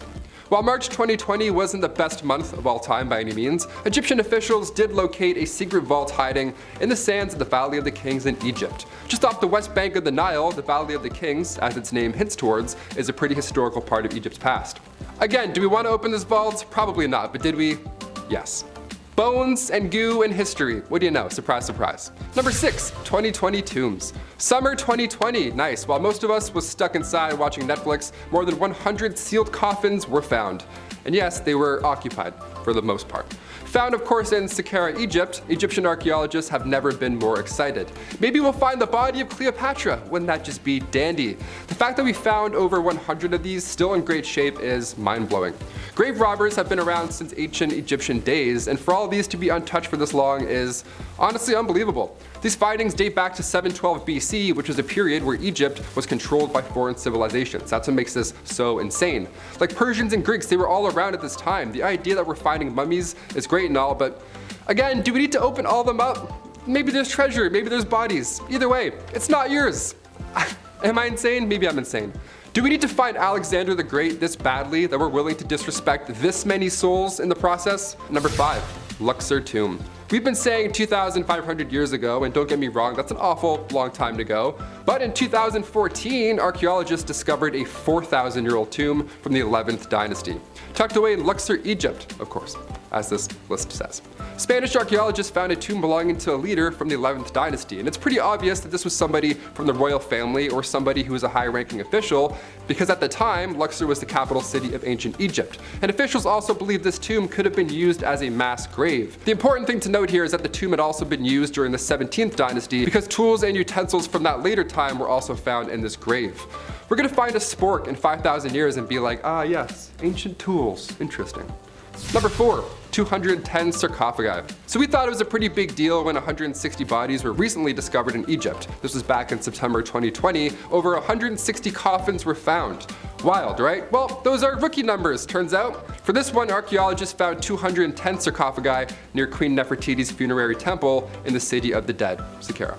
Yeah, there were over 160, surprise. Maybe next time you check in with us, that number will be even higher. Who knows? Hopefully, / maybe hopefully not. I don't know how I feel about this. This was January 2021. We probably would have seen it on the news, but that was when 768 people were storming the Capitol, so the news was a bit busy, I guess.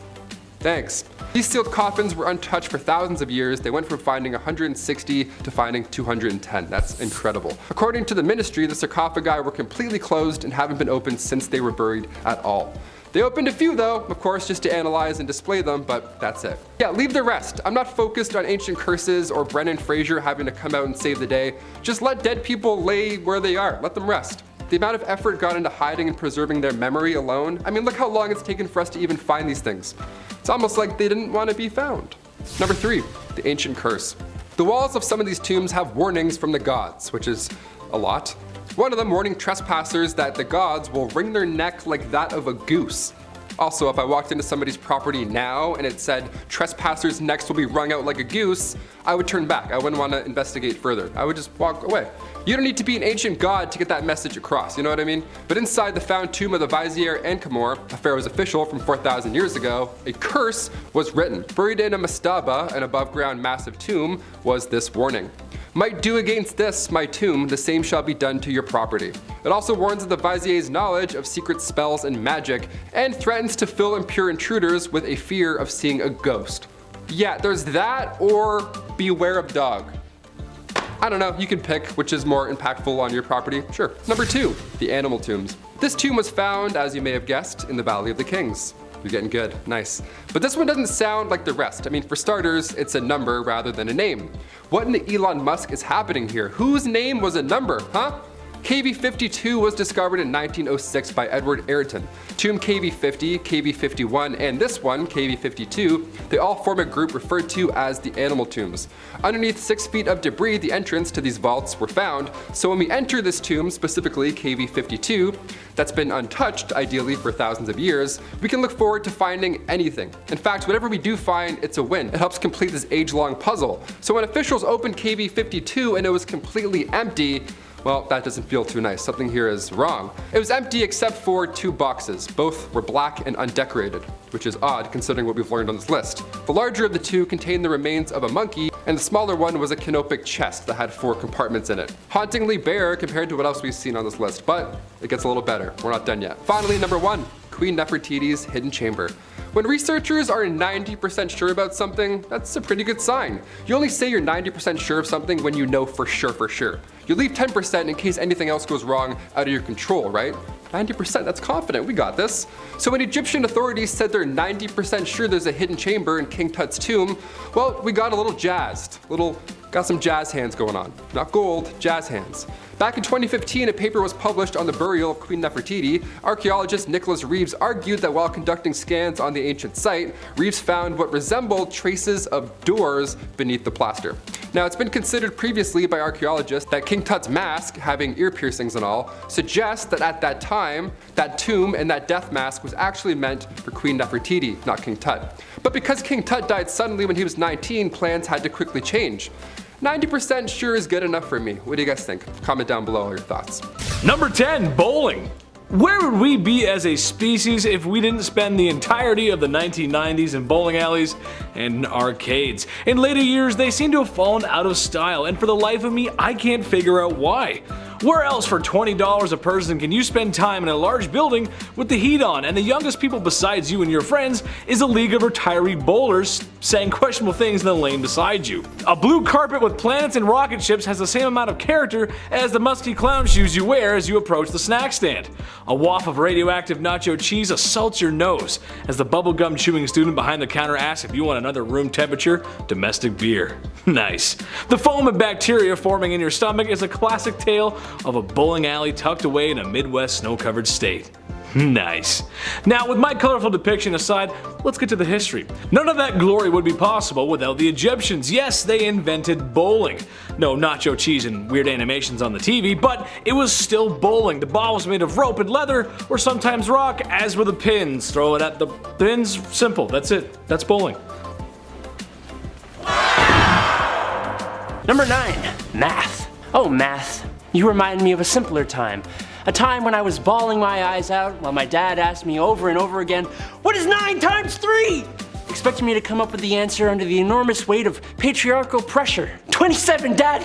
It's 27! While the ancient Greeks usually get credit for coming up with mathematics, they actually took it from the Egyptians across the Mediterranean.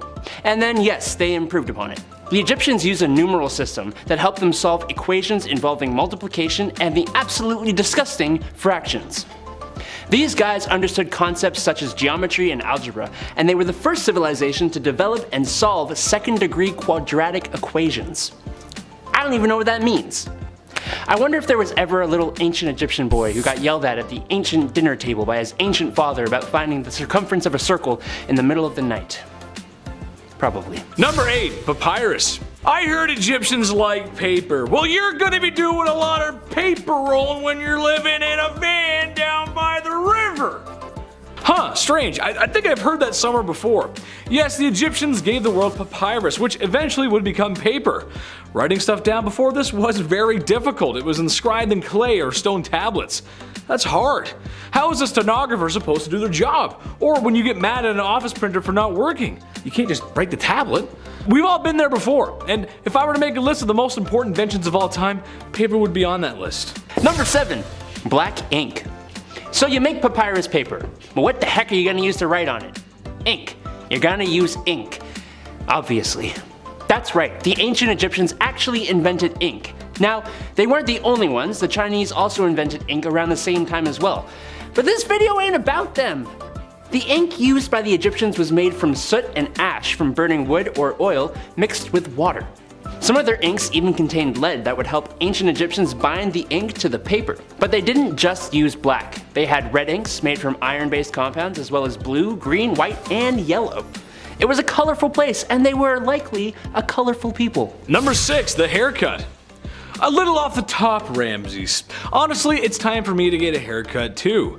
Is there any mommy out there willing to cut a blue-eyed boy's hair? I wish. I could go for some home cooking too. Anyway, I digress. Yes, the Egyptians very well may have invented the haircut or at least regular grooming practices.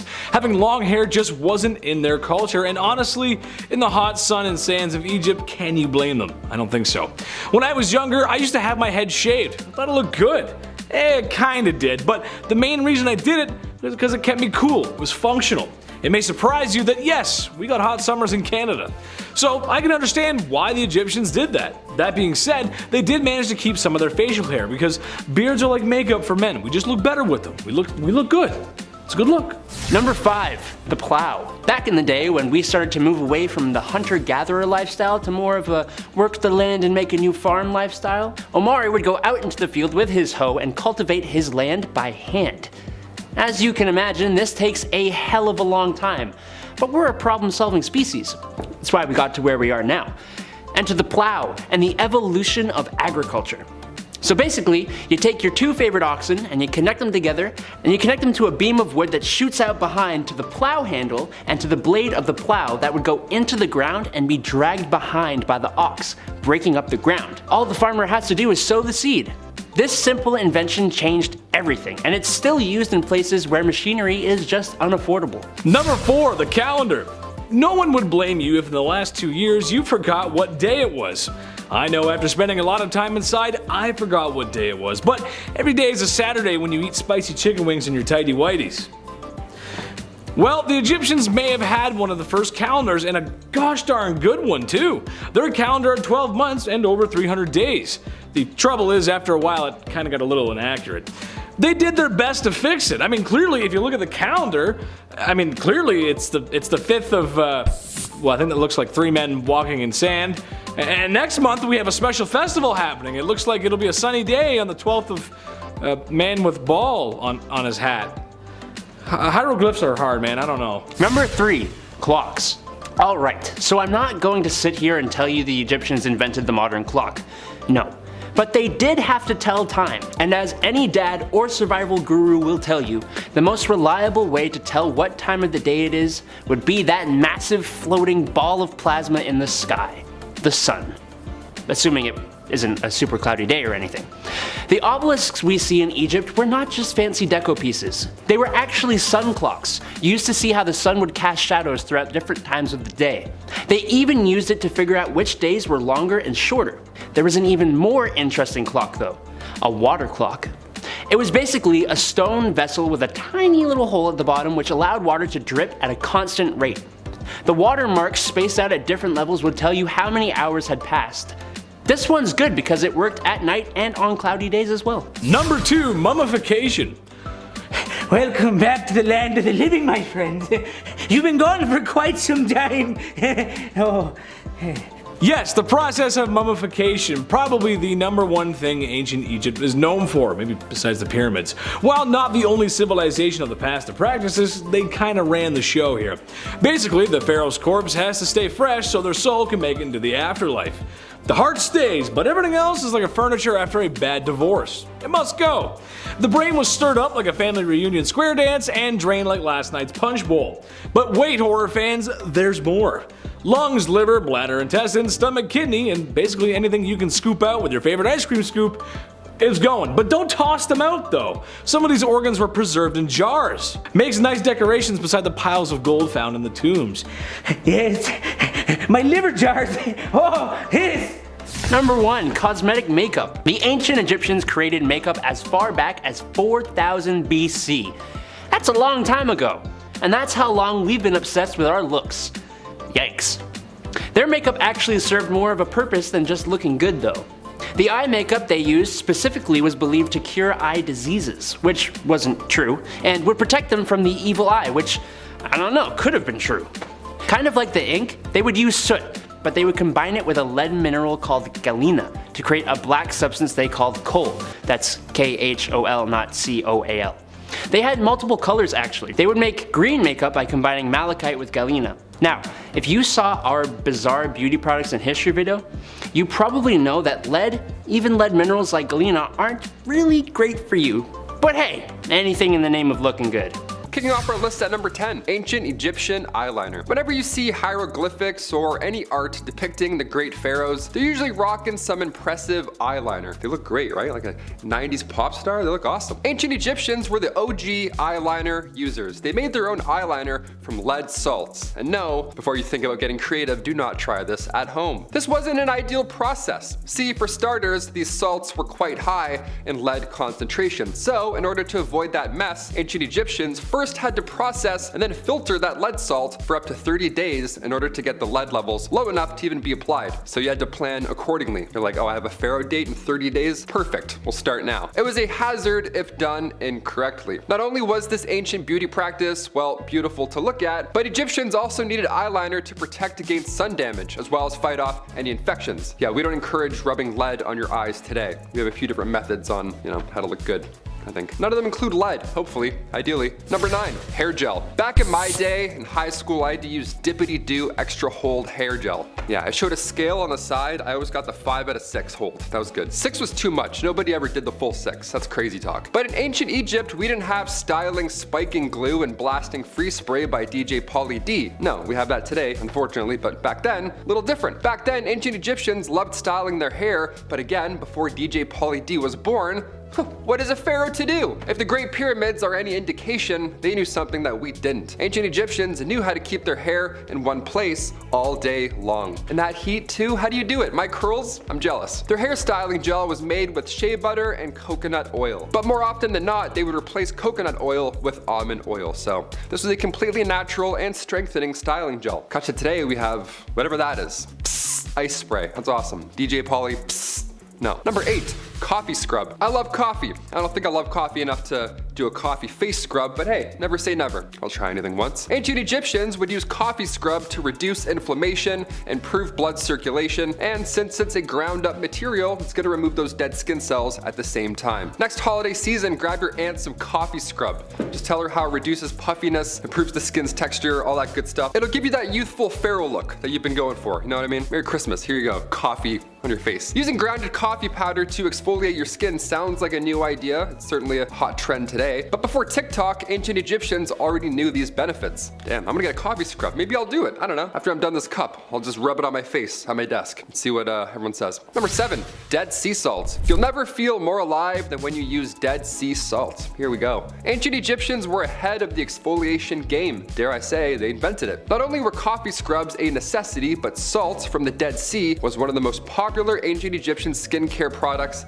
ever. We traveled far and wide for this one. Salt collected from the Dead Sea was used to exfoliate dead skin cells, and it was so well known at this point that rumor has it, Cleopatra herself would travel all the way to the Dead Sea from Egypt just to take a bath. Yeah, let's be honest, after this point, we'd all love a rejuvenating Dead Sea float. That sounds way better than what I've got at home. Well, bathtub, I can't even fit in this thing. Dead Sea sounds way better. I once left a house party early to go have a bath. Swear to God. York University. Dipped at like 10 o'clock. I was like, I'm cold. I'm not doing this. 40-minute walk. Worth it. Leave your friends for a bath. Do it. Number 6, wax cones. Head cones, also known as perfume cones, were used in ancient Egypt. You've probably seen them in a thumbnail here at some point. The art depicting head cones is quite unique looking. It's like a pharaoh with a triangle on their head. You're like, what's happening there? What is this? Is this like Illuminati? What is this? Long before Pantene Pro V, when it came to head cleanliness, these triangular wax cones were here to save the day. And they looked pretty fun to use. I don't know. They would just sit on top of your head. You didn't need to mix anything with lead for 30 days or bran or anything like that. You didn't need to put any organs in jars. Just a wax cone atop of your head. Easy. Back in 2019, experts found archaeological evidence that they were in fact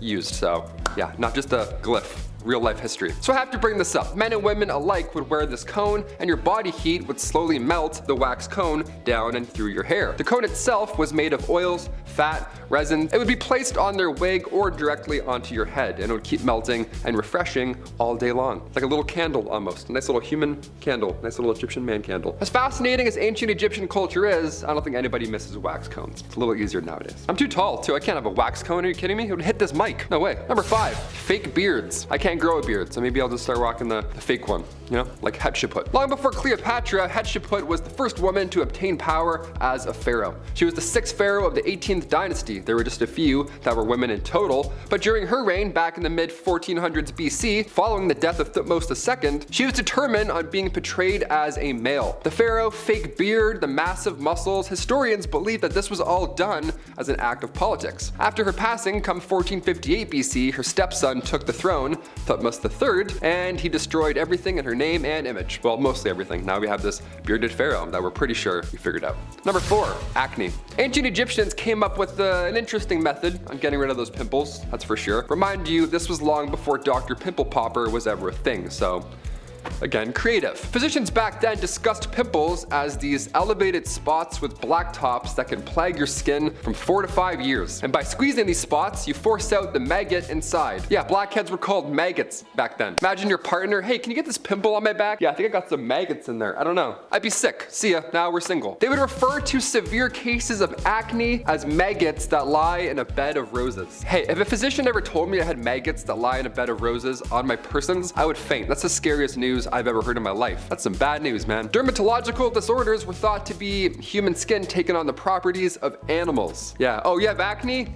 Are you sure you're not turning into a bird? Maybe it's that. Come back next week. Ancient Egyptians would use honey, vinegar, turpentine, and emulsion of bitter almonds, all to get rid of acne, hopefully. Sorry, maggots, not acne, maggots. All to get rid of maggots. I'm gonna go throw up. Number 3, prosthetics. The ancient Egyptians were a culture of firsts, and some of their achievements we still have no idea how they were able to accomplish. Like the pyramids, I couldn't tell you. Could you? Didn't think so. Hit that thumbs up. We're both wrong. We're both learning. It's very likely that some of the first ever prosthetics were used in ancient Egypt. How fascinating. Imagine being the first guy to make a toe, a fake toe. A female mummy who was discovered near Luxor had her death dated somewhere between 950 and 710 BCE. And she was also found with a prosthetic toe made from wood and leather on her person. While this of course is a wonderful cosmetic replacement, and it's no secret that the ancient Egyptians certainly valued aesthetics, it seems as though this prosthetic toe was completely functional and was actually used to help this woman walk. The toe, after it was discovered, had significant signs of wear and tear, which then inspired experts to start a study, look a little further. And they did. So they took participants and tested their gait, both with and without the use of a replicated toe. And in ancient Egypt, the common footwear were sandals, and walking in them would have been next to impossible without a big toe. So it's clear that this prosthetic was very helpful and important to those similar to this Luxor mummy. Not exactly a beauty practice, but I'm sure they also felt a little more confident with that toe. This is also too impressive to exclude. Beauty list. I'm like, yeah, toes are beautiful. Why not? Throw them on. Number 2, henna. I got henna done a few years ago and I totally blanked. I forgot that it lasted longer than like 2 days. I was like, day 4, I'm like, what's going on, man? Is this permanent? While on one hand, pun intended, it is beautiful, ancient Egyptians' use of henna went beyond style and beyond imaging oneself after the gods. See, henna also has cooling effects on the body, and ancient Egypt was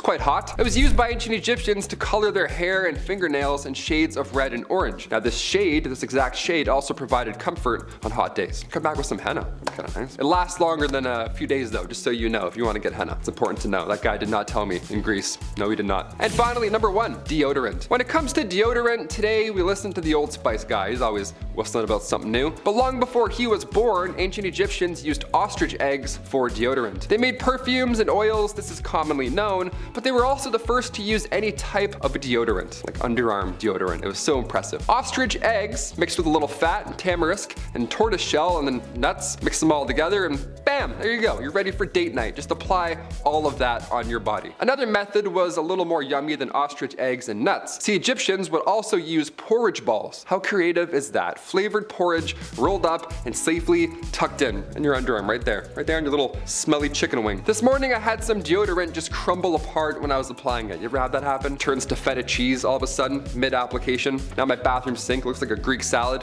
Smells great, but not practical. Might have to go back to the porridge ball method. Who knows? Maybe I have one right now. Maybe that's why I haven't moved this arm the whole time. Who knows? We're gonna start with the latest and the greatest. Number 10 is the latest Saqqara discoveries. So on January 26th of 2023, after a year-long excavation of the notorious Saqqara necropolis, 2 ancient tombs that date back to the 5th and 6th dynasty of the Old Kingdom are unveiled to the public. Zahi Hawass, who isn't my favorite person to cite, gave a statement on one of the mummies found. Kanohe Dedefe was a inspector of officials, supervisor of nobles, and a priest in the pyramid complex of Unas. Mary had many titles, one of them being the Keeper of Secrets, which is a title you'll hear again later in this video. This would also be a great time to take a second and subscribe to The Hive if you're a fan of discoveries such as these. Also found was a stone sarcophagus with a mummified man named Fatek, but the most important of the dusty corpses found was a gold leaf covered mummy. Hecatompylos was found down a 15-meter burial shaft inside a large large rectangular limestone sarcophagus. While other mummies have been found with this unusual coating choice, Hekashepes gets to take seniority. This mummy is the oldest complete mummy covered in gold, Hawass said in an interview, having led the excavation himself. The excavation team also found dozens of other valuable artifacts, including statues, some of which still have their original paint intact, as well as amulets, coins, earrings, rings, and tablets, all of which are currently being displayed at the Step Pyramid of Hawzer in Saqqara. Number 9 is the tomb special of collecting crocs. Archaeologists excavating the Theban necropolis in Egypt made an extraordinary but unusual discovery, which was announced on December 20th of 2022. 9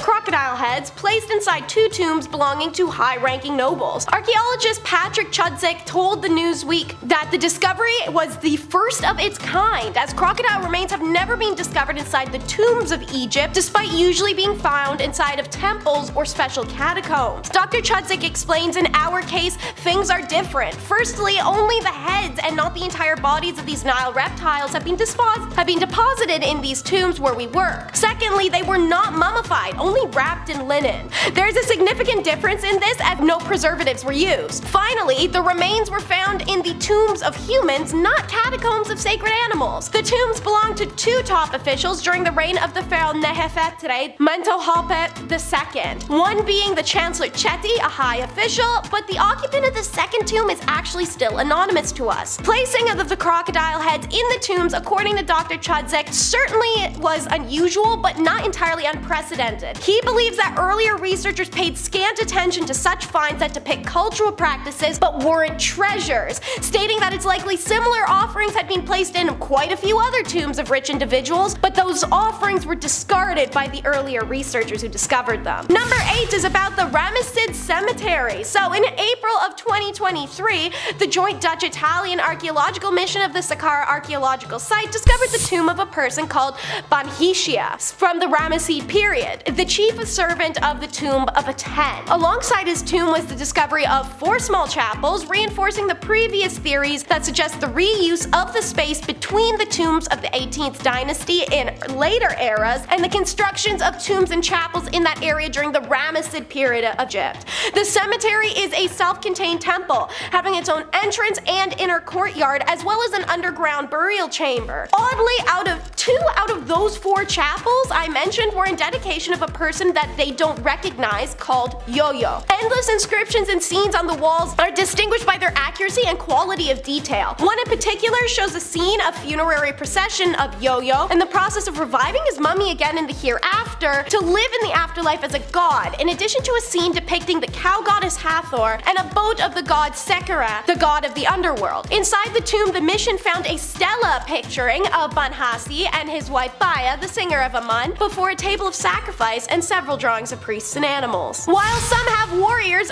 others have the terracotta inscriptions, which is number 7. The Egyptian Ministry of Tourism and Antiquities announced another discovery in Saqqara, March 17th, 2022. As the title of the video reveals, it's very obviously tombs, specifically 5 of them. All burials date to either Old Kingdom or the first transition/intermediate period, roughly 4,700 to 4,000 years ago. All belong to top officials and dignitaries from respective time periods and are in good state of preservation. Iri, one of the top nobles of the court, had a well-defined pathway leading to his burial room, with the walls adorned with engraved pictures of many funeral scenes painted in bright terracotta and sandstone. Artistically, the colors of the paintings are considered royal colors by officials. Grave number 2 belonged to the wife of a man named Yart. Meanwhile, grave number 3 belonged to a person named Babi Farahafe, who used to occupy several important court positions, namely supervisor of the Great House, the chanting priest, and the cleaner of the house. The 5th cemetery is a man called Hanu, had many titles such as the mayor, and the 6th grave, however,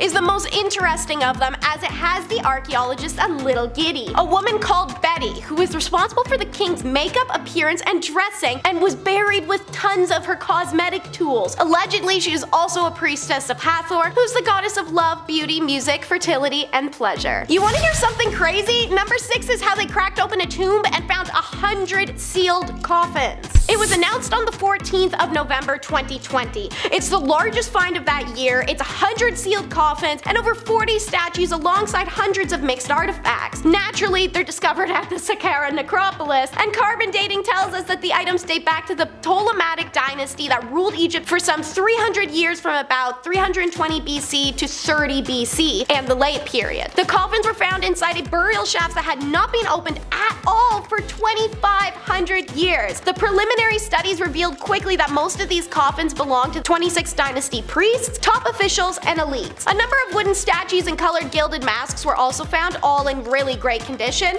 and 28 of the statuettes are Ptah Sokar, the main god of the Saqqara necropolis. But there's one very special and unusual statue in this tomb, a bronze statue of the god Nefertiti. The statue is inlaid with valuable precious stones. We're talking red agate, turquoise, jade, and lapis lazuli. It is 35 centimeters tall and has the name of its owner, Badia Muniz, engraved in its base like Andy in Toy Story. I mentioned telling y'all about another keeper of the secret, so that's exactly what number 5 will be. This impressive tomb complex belonged to Keres, a priest and official who was once the most powerful in Egypt, aside from the pharaoh, of course. It was found during an excavation of an unfinished pyramid that's adjacent to 2 extensive necropolises, but the identity of the builder or even the name of the unfinished site is still unknown. On a mission to gain that information, the Czech team were working on the site for only 2 weeks when they made their remarkable and unexpected discovery. The burial complex contains a tomb but also a series of other rooms, and one held a cult chapel which serves as a magnificent example of Old Kingdom architecture. In the tomb room, however, there's a limestone coffin and a statue of Keres, which has been somewhat miraculously preserved in its original location, according to the Czech Institute of Egyptology's report. It even still had some of its original paint. So,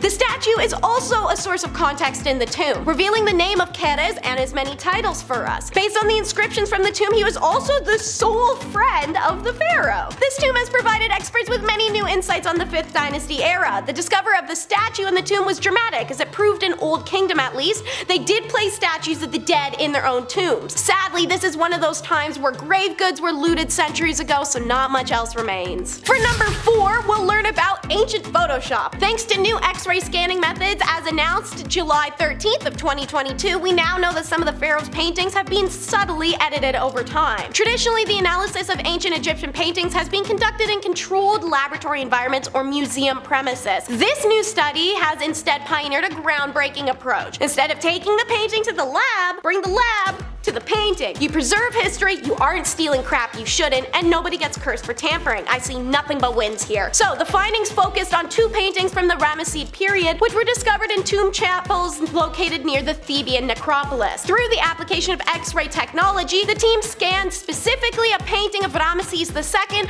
unveiling hidden details imperceivable to the naked eye. Previously, scholars speculated the painting depicted the pharaoh grieving the loss of his father. However, the latest scan of the portrait challenges the interpretation, as Ramesses can be seen beneath a cult canopy before the enthroned Ptah. Additionally, there's adjustments to the crown and other royal items in the portrait of Ramesses II, and he's currently depicted wearing a Wexek collar, which was not historically used during his reign. Underneath that new layer of paint is the original painting of a Shebu collar. These modifications likely reflect shifts in the symbolic significance of these elements over time. This finding suggests that ancient Egyptians continuously adapted their artistic expressions to convey evolving cultural and religious ideologies even when pharaohs had passed. This next tomb is a bit more recent and a bit more strange. Number 3 is Pet Cemetery. May 28th of 2023 marked the completion of the 6th excavation season in the Saqqara. They had announced their latest finding, 2 humans and an animal embalming workshop, as well as 2 tombs of notable officials and their wives, all conjoined together. According to the press release from the Egyptian Ministry of Tourism and Antiquities, the structures date back to the 30th pharaonic dynasty to the Ptolemaic period around 2400 years ago. The newest discovered animal embalming workshop was constructed with mud and limestone floors. A number of the rooms and halls were found to contain a large number of pottery, linen, animal embroidery, and different animal burials. Researchers found one room stockpiled with bronze tools used specifically for animal mummification processes, and varying sizes of stone beds used to mummify the most sacred of animals. And then they found the similar room but for humans. So large stone beds ended in gutters to facilitate the mummification process, with the collection of clay pots nearby to hold entrails and organs, as well as a collection of instruments and ritual vessels. Analysis later determined that the chemical residues discovered in these tombs were a mixture of fragrant or antiseptic oils, tars, and resins, according to the ministry. When all of these paints and resins are brought together, including the damar tree resin and the enmi oil, the researchers figured out, quite unusually, that the raw materials were imported from Asia and other regions of Africa. How did we manage to find a queen we didn't know we lost, but we're still out searching for Nefertiti and Cleopatra? Irony of life. Number 2 is unearthed but unknown. What are the chances that on the 100-year anniversary of unearthing King Tut's tomb, archaeologists discovered hundreds of tombs and mummies buried in Giza? This genuinely happened on November 4th of 2022, and even crazier, it's attached to a pyramid of a never-before-known ancient Egyptian queen. So, to quote Zahi Hawass, most burials known in the Saqqara previously were either from the Old Kingdom or late period. Now we have 22 interconnected shafts ranging 30 to 60 feet, all with New Kingdom burials. AKA, this is an unusual but incredible find. Buried within these shafts, archaeologists found huge limestone sarcophagus alongside 300 beautiful coffins, Hawass said. The coffins have individual faces, each one unique, distinguishing between men and women, and are decorated with scenes from the Book of the Dead. Each coffin also has the name of the deceased and often shows the 4 sons of Horus who protected the organs of the deceased. This shows that mummification reached its peak in the New Kingdom, still quoting Hawass. Some coffins have 2 lids, and most amazing coffins so far had the mask of a woman made completely of solid gold. In addition, they found a pyramid commemorating a previously unknown queen. We have since discovered that her name was Neith, and she had never before been known from historical record. It is amazing to literally rewrite what we know of history, adding a new queen to our records. While much of the life of the real Queen Neith still remains unknown, the discovery of her pyramid is likely to provide significant insight into her role. This tomb's discovery was far grander than that of Tut's, yet war overshadowed its discovery, making it back page news. Well, today it gets its rightful attention as number 1. It's the Silver Pharaoh. To start some context, in ancient Egyptian culture, gold was considered the flesh of the gods, while silver was believed to be their bones. Gold was abundant in ancient Egypt, making silver more valuable as it had to be imported from Western Asia and the Mediterranean. Okay, now story time. So, amidst the chaos of the Second World War in Western Europe, a French archaeologist found the world's most fabulous tomb. At the world's worst time. As said, the discovery is largely overshadowed despite its magnitude, somewhat understandably as European societies preoccupied with escalating conflict. What amped the magnitude of this find was that the pharaoh was entombed in a solid silver coffin, a massive testament to immense wealth and power that we've never seen in another Egyptian tomb since. Bonus points for the silver anthropod coffin being found in a pink granite coffin, which in turn was encased within a plain granite sarcophagus. Unlike Tut's body, however, Montet only ever found a pile of bones, black dust, and funerary items like the gold mummy board and a spectacular gold mask that would have covered the pharaoh's face and given Tut a run for his mummy. Get it? This loss sadly was from groundwater seeping in through to the mummy, and most of the wooden items entombed also deteriorated over time. Nonetheless, Montet was able to recover several non-perishable items such as canopic jars and shabatis, along with precious objects inside the sarcophagus, treasures that rival Tut's in their worth. When considering the wealth of the objects found in Susin's tomb, along with the duration of his reign, it appears that a reassessment of the situation in Egypt during the 3rd intermediate period, or at least during the reign of Sunised, the Silver Pharaoh, is long overdue. Number 10 on our countdown, the wax crocodile, will be presented in a story form. Once upon a time, as all good stories begin, a pharaoh, accompanied by his counselors and servants, paid a visit to the villa of his chief scribe, behind which there was a garden with a stately summer house and a broad artificial lake. One of the servants of the pharaoh was a handsome young man who catches the eye of the scribe's wife. She sends him gifts, and they begin to have secret meetings at the summer house and swim in its lake. The chief butler informs the scribe of his wife's affair, and the scribe in turn asks the butler to bring him a magic box. Inside was a small wax crocodile that he placed in the hands of his butler, saying, "Cast this image into the lake behind the youth when he next bathes himself." The lovers were together in the lake the next day, and the butler stealthily put the wax croc into the water, which immediately gave it life. It became a great crocodile that seized the handsome man suddenly and took him away. 7 days passed, and the scribe tells the pharaoh of the wonder that had been done and made a request his majesty should accompany him to the villa lake. The pharaoh did so, and when they both stood beside the lake in the garden, the scribe spoke magic words bidding the crocodile to appear, and as he commanded, so did it do. The great reptile came out of the water carrying the handsome man in its jaws. The pharaoh was filled with with wonder, and the scribe related onto him what had happened while the handsome man stood waiting. Could have taken his chance to run, but I guess not. The pharaoh bids onto the crocodile once again to take the handsome man into the depths, and neither are ever seen again. Then the pharaoh gave the command that the wife of the scribe should be seized, and on the north side of the house she was bound to a stake and burned alive. Now, if you want to hear more wild stories like this, I recommend you subscribe to The Hive. For number 9, let's talk about the lore of the Catwoman god. Cats were very important to the ancient Egyptians and were even considered to be demi-deities. Not only did they protect the crops and slow the spread of disease by killing rodents, but they were also thought to be the physical form of the goddess Bastet, the Egyptian goddess of domesticity, childbirth, the home, women's secrets, women's physical pleasure, fertility, and of course, cats. It's for this reason she's depicted as a slender and lanky woman with a cat's head. Bastet was the daughter of Ra, the sister of Sekhmet,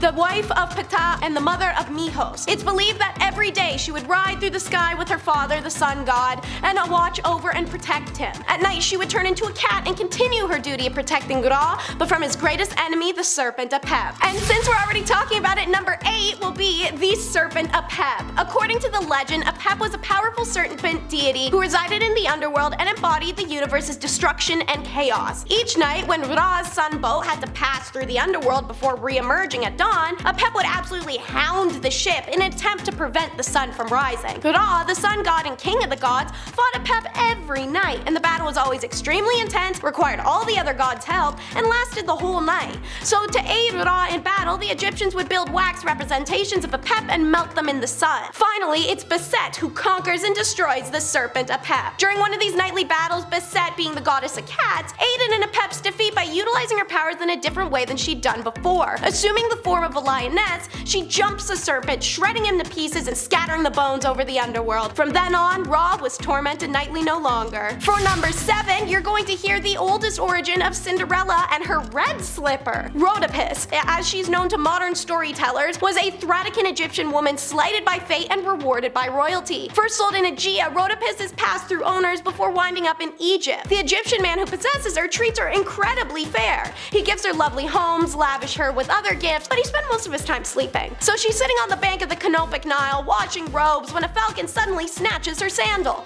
Rhodopis is in awe, for she knew it was the god Horus who had taken her shoe, but wondering what the Horus appearance could mean. Unbeknownst to her, however, the falcon had taken it to Memphis and dropped the sandal in the lap of none other than the pharaoh Amasis himself. Possessed by the sandal's simplicity but beautiful red color and being an obvious sign from the god Horus, the king sent his men in all directions of the country in quest of the woman who wore it. According to Greek geographer and historian Strabo in his geography book 17.33, she was found in the city of Naucratis. Hearing the trumpets and gongs of the emperor, she had hidden in the bushes while other girls tried to force their feet into her sandal. But the emperor spots her and requests she come out and try it. Naturally, Cinderella style, it only fits her, and she pulled the matching one from her robes. The pharaoh and Rhodopis are united by the god Horus, and the servant girl becomes the next queen of Egypt, to whom Herodotus, Diodorus, and Strabo say the third pyramid of Giza was attributed to. For number 6, we're getting another Grecian-influenced myth, that of Oedipus and the Sphinx. So, the legend of the Sphinx is a famous Egyptian myth about a creature with the head of a human woman and the body of a lion. Sometimes the Sphinx is also depicted to have wings, but that's more of a Greco-Roman component. According to the story, the Sphinx was said to have been sent by the sun god Ra to guard the entrance of the city of Thebes. The Sphinx, naturally, as you may know, guarded Thebes not only with its might, but with its mind, presenting a riddle for all those who approached it. And to anyone who could not answer the riddle, they would be killed. What was the riddle? What walks on 4 legs in the morning, 2 legs in the afternoon, and 3 legs in the evening? If you don't know the answer yet, I actually encourage you to pause the video and try some guesses before we continue. Let's see if the Sphinx would give you the slice and dice. Okay, so the answer is, drumroll please, a human who crawls on all 4s as a baby, walks on 2 legs as an adult, and uses a cane in old age. Tricky, right? So the myth goes that a young prince named Oedipus, yes, the one who marries and does stuff with his mom,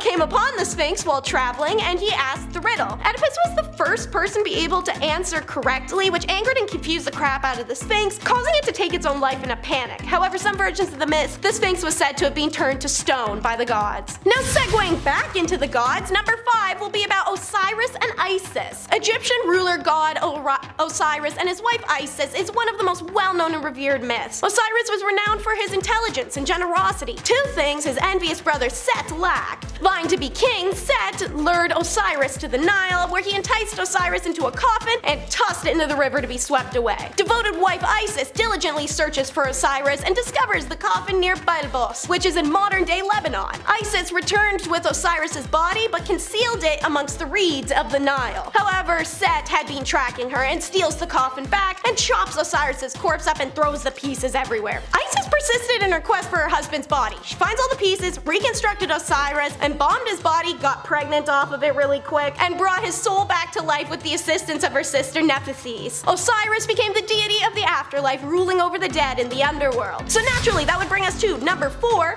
which is Horus versus Set. The story is told in the Chester Beatty Papyrus number 1, Contendings of Horus and Seth, which dates back to the early Middle Kingdom, but the myth most likely has origins even earlier than that. So, upon embalming Osiris, his son Horus is conceived and then born. Thoth and Shu declare Horus the rightful ruler of Egypt, but Ra argued that Seth was more powerful, therefore deserved the throne. So, cue a massive battle. First, they have a hippo breath-holding competition. Isis gets involved, and as a result, Horus feels betrayed by his mama and cuts her head off. Then Seth gouges Horus's eyes out while he's asleep, and Hathor has to return them. The judges wanted the two gods to make amends since crap is getting petty, so they do, but the wily Seth decided to seduce Horus for a scheme. Some very R-rated stuff goes down between the men, but Horus is smart and collects the seed of Seth instead of having it go somewhere else. He brings the seed to his mother, Isis, who proceeds to freak out and cut off his hand. And then she collects some of Horus's seed in a bucket for revenge against her brother Seth for trying to trick Horus. How? She goes to Seth's garden, finds his favorite lettuce, and dumps the seed all over it. So here comes Seth, post-lettuce lunch, declaring to the judge council he had performed the labor of a male against Horus, so he should be king. Horus is like, nah-uh, I did it to him, and the other gods are like, okay, well let's ask the seed then. So Seth's seed had been discarded by Isis in a marsh, and it responded from there, while Horus's seed, eaten on lettuce, replied from inside Seth. So Seth is pissed. He says they need to do another contest. It involves sailing stone boats down the Nile, and Horus cheats, making a wooden boat look like stone. Seth finds out, loses it, demolishes Horus's ship. Finally, enough is enough. These two have been duking it out for 80 years, and everyone is tired. The gods appeal to Osiris in the underworld as the final decision maker, and he obviously chooses his son Horus to rule, not the guy who killed him. Alrighty, up next is number 3, and that is the weighing of the heart. According to the story, after death, a person's soul would be carried by the god Thoth to the Hall of Mat, where it would be judged by a panel of gods, including Anubis. Being the deity of embalming and mummification, Anubis played a significant role in the weighing of the heart ceremony. He was accountable for ensuring the deceased body was appropriately respected and readied for the afterlife, as it was he who operated the scales. My personal favorite depiction of this is seen in the TV series American Gods, which paints a visually stunning and poetic scene of Anubis weighing a heart. So, the soul and the heart of the deceased would be weighed against the Mat feather, which represented truth and justice. If the soul were pure and sinless, it would be permitted to enter the hereafter, but if the soul was laden with guilt, it would be devoured by a meat, a hideous beast comprised of a lion, crocodile, and hippo. This next story is a long-winded one. It's number 2, the secret name of Ra. So, Ra was known by many names to the gods and humans alike, however he had one secret name which gave him his divine power. The goddess Isis sought equal power to Ra and devised a plan to obtain that secret name. Having grown old, Ra couldn't speak without spit running from his lips, and Isis one day collected the soil it fell upon. She baked it into the form of an invisible venomous serpent, which she placed in the path of Ra. When the invisible serpent strikes him, burning venom runs through Ra, who collapses in pain. He's brought to his bed and demands all his godly children come to him. His children run to his bed in sorrow, and unto Ra spake Isis, saying, I shall weave spells, I shall thwart thine enemy with magic. Lo, I shall overwhelm the serpent utterly in the brightness of thy glory. Thou must even now reveal thy secret name unto me, for verily thou canst be delivered from thy pain and distressed by the power of thy name. Hotter than fire burned the venom in the heart of Ra.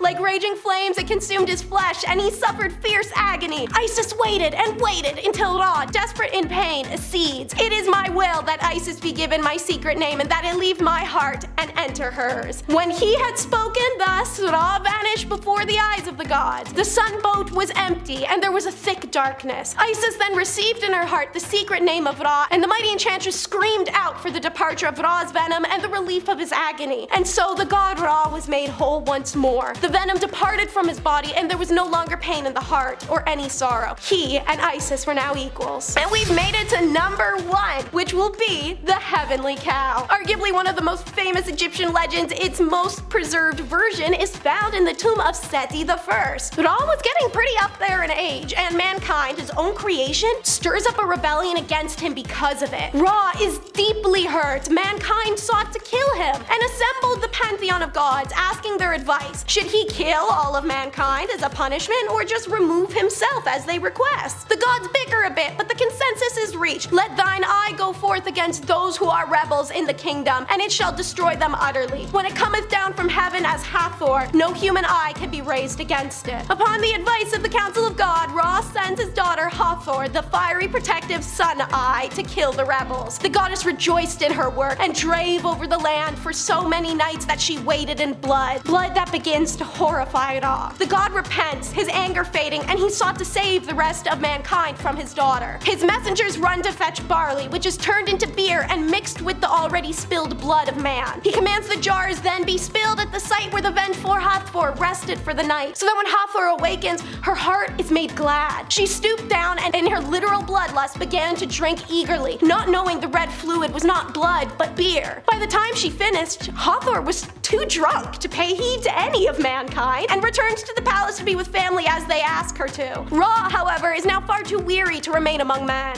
He settles down with that family and shares the news of his earthly departure for the sky and calls upon his father Nut and the goddess of the heavens Nut to aid him. Nut takes the form of the celestial cow and ascended up, carrying Ra to become the son of all earths. Number 10, overshadowed and the beard. Hatshepsut for a long while was content to play the supporting role among Egypt's royals, but when she decided she wasn't anymore, things took a turn. She was the daughter of Thutmose I and wife/sister to her half-brother Thutmose II. I know, don't worry, I'll address it later in the video, stay tuned.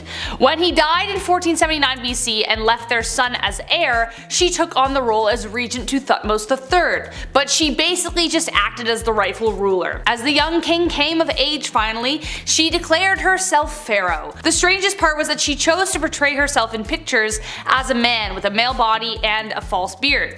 She said that the god Amun was her father and insisted that he commanded her to take charge of Egypt. Who's gonna argue with a god, right? But no one could quite explain the issue with the beard. Nevertheless, during her reign, it was a time of peace and prosperity for Egypt. Number 9, Sesostris. Sesostris was one of the greatest military commanders in Egyptian history, who was celebrated for the extent of his conquests. He stretched the kingdom further than anyone before him, but he was not without his quirks. According to accounts by Herodotus, Sesostris left pillars on every battlefield.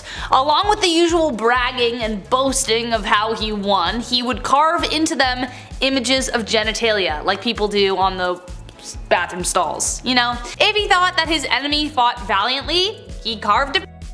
If he thought they didn't put much of a fight, he would carve a. Great. Yeah, that just goes to show what he thought about things. The latter was a sign of disrespect for his subdued enemies, while the other was a sign of honor, like, hey man, you stuck it to me. Apparently, some even stood the test of time, lasting over 1500 years and seen firsthand by Herodotus himself. For those of you who don't know, for reference, Herodotus is considered as the father of historians, one of the very first to take up the task. Number 8, ceremonial seating. The whole idea behind the pharaohs was that they were direct descendants from the gods themselves. Therefore, they too had deific powers and had the capability of restoring life to the land. The Nile River had significant importance to the people of Egypt. It provided fertile soil and water irrigation. It was pretty awesome. In order to ensure its abundance would continue, pharaohs would organize a festival where they would ceremoniously fill it with their seed. Yeah. Some historians believe that this was in honor of the creation story of how life came to be, and therefore it was kind of like a fertility festival. Crowds would gather at the Nile and await the arrival of their pharaoh. They would then disrobe and give their pleasure into the river to ensure its bounty. Some historians say it was just the pharaoh who did this, while others say that the men joined in after. Evidence still remains pretty slim as to whether this really did happen, so take this one with a grain of salt, but that's not to say that there isn't any evidence at all that it did happen. So there. Number 7. Deliver me naked. Cleopatra is known as one of the most beautiful women in history, but this could be due to how she used her feminine wiles to get what she wanted. Her beauty and cunning became renowned as a result.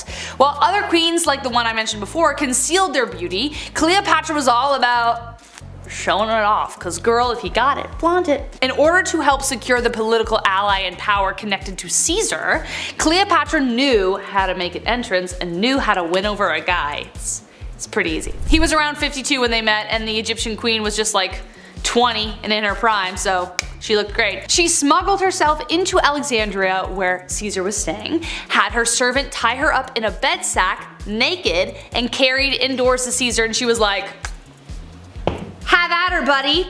In other words, she wrapped her naked body in a carpet, made Caesar's jaw drop to the floor, and secured one of the most beneficial unions on the spot. Honestly, not really messed up. Kind of badass. Honestly, just do your thing. Work it, girl. I dream of having that confidence with my clothes on. You know what I mean?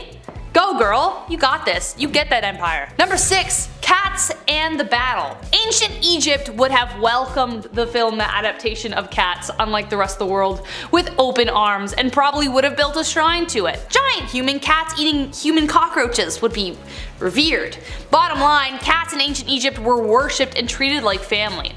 It was considered a crime punishable by death to harm one due to the belief in the goddess Bastet. One pharaoh even risked losing a battle because of cats themselves. The Battle of Pelusium of 525 BCE between Pharaoh Psamek III and the Persian king Cambyses II resulted in the first Persian conquest of Egypt, all because of cats. Cambyses took advantage of the cat-loving side of Egypt and used hostages of cats and animals as leverage. So they were just kind of like, well, we can't fight if the cats are let loose. What are we gonna do? We can't kill the cats.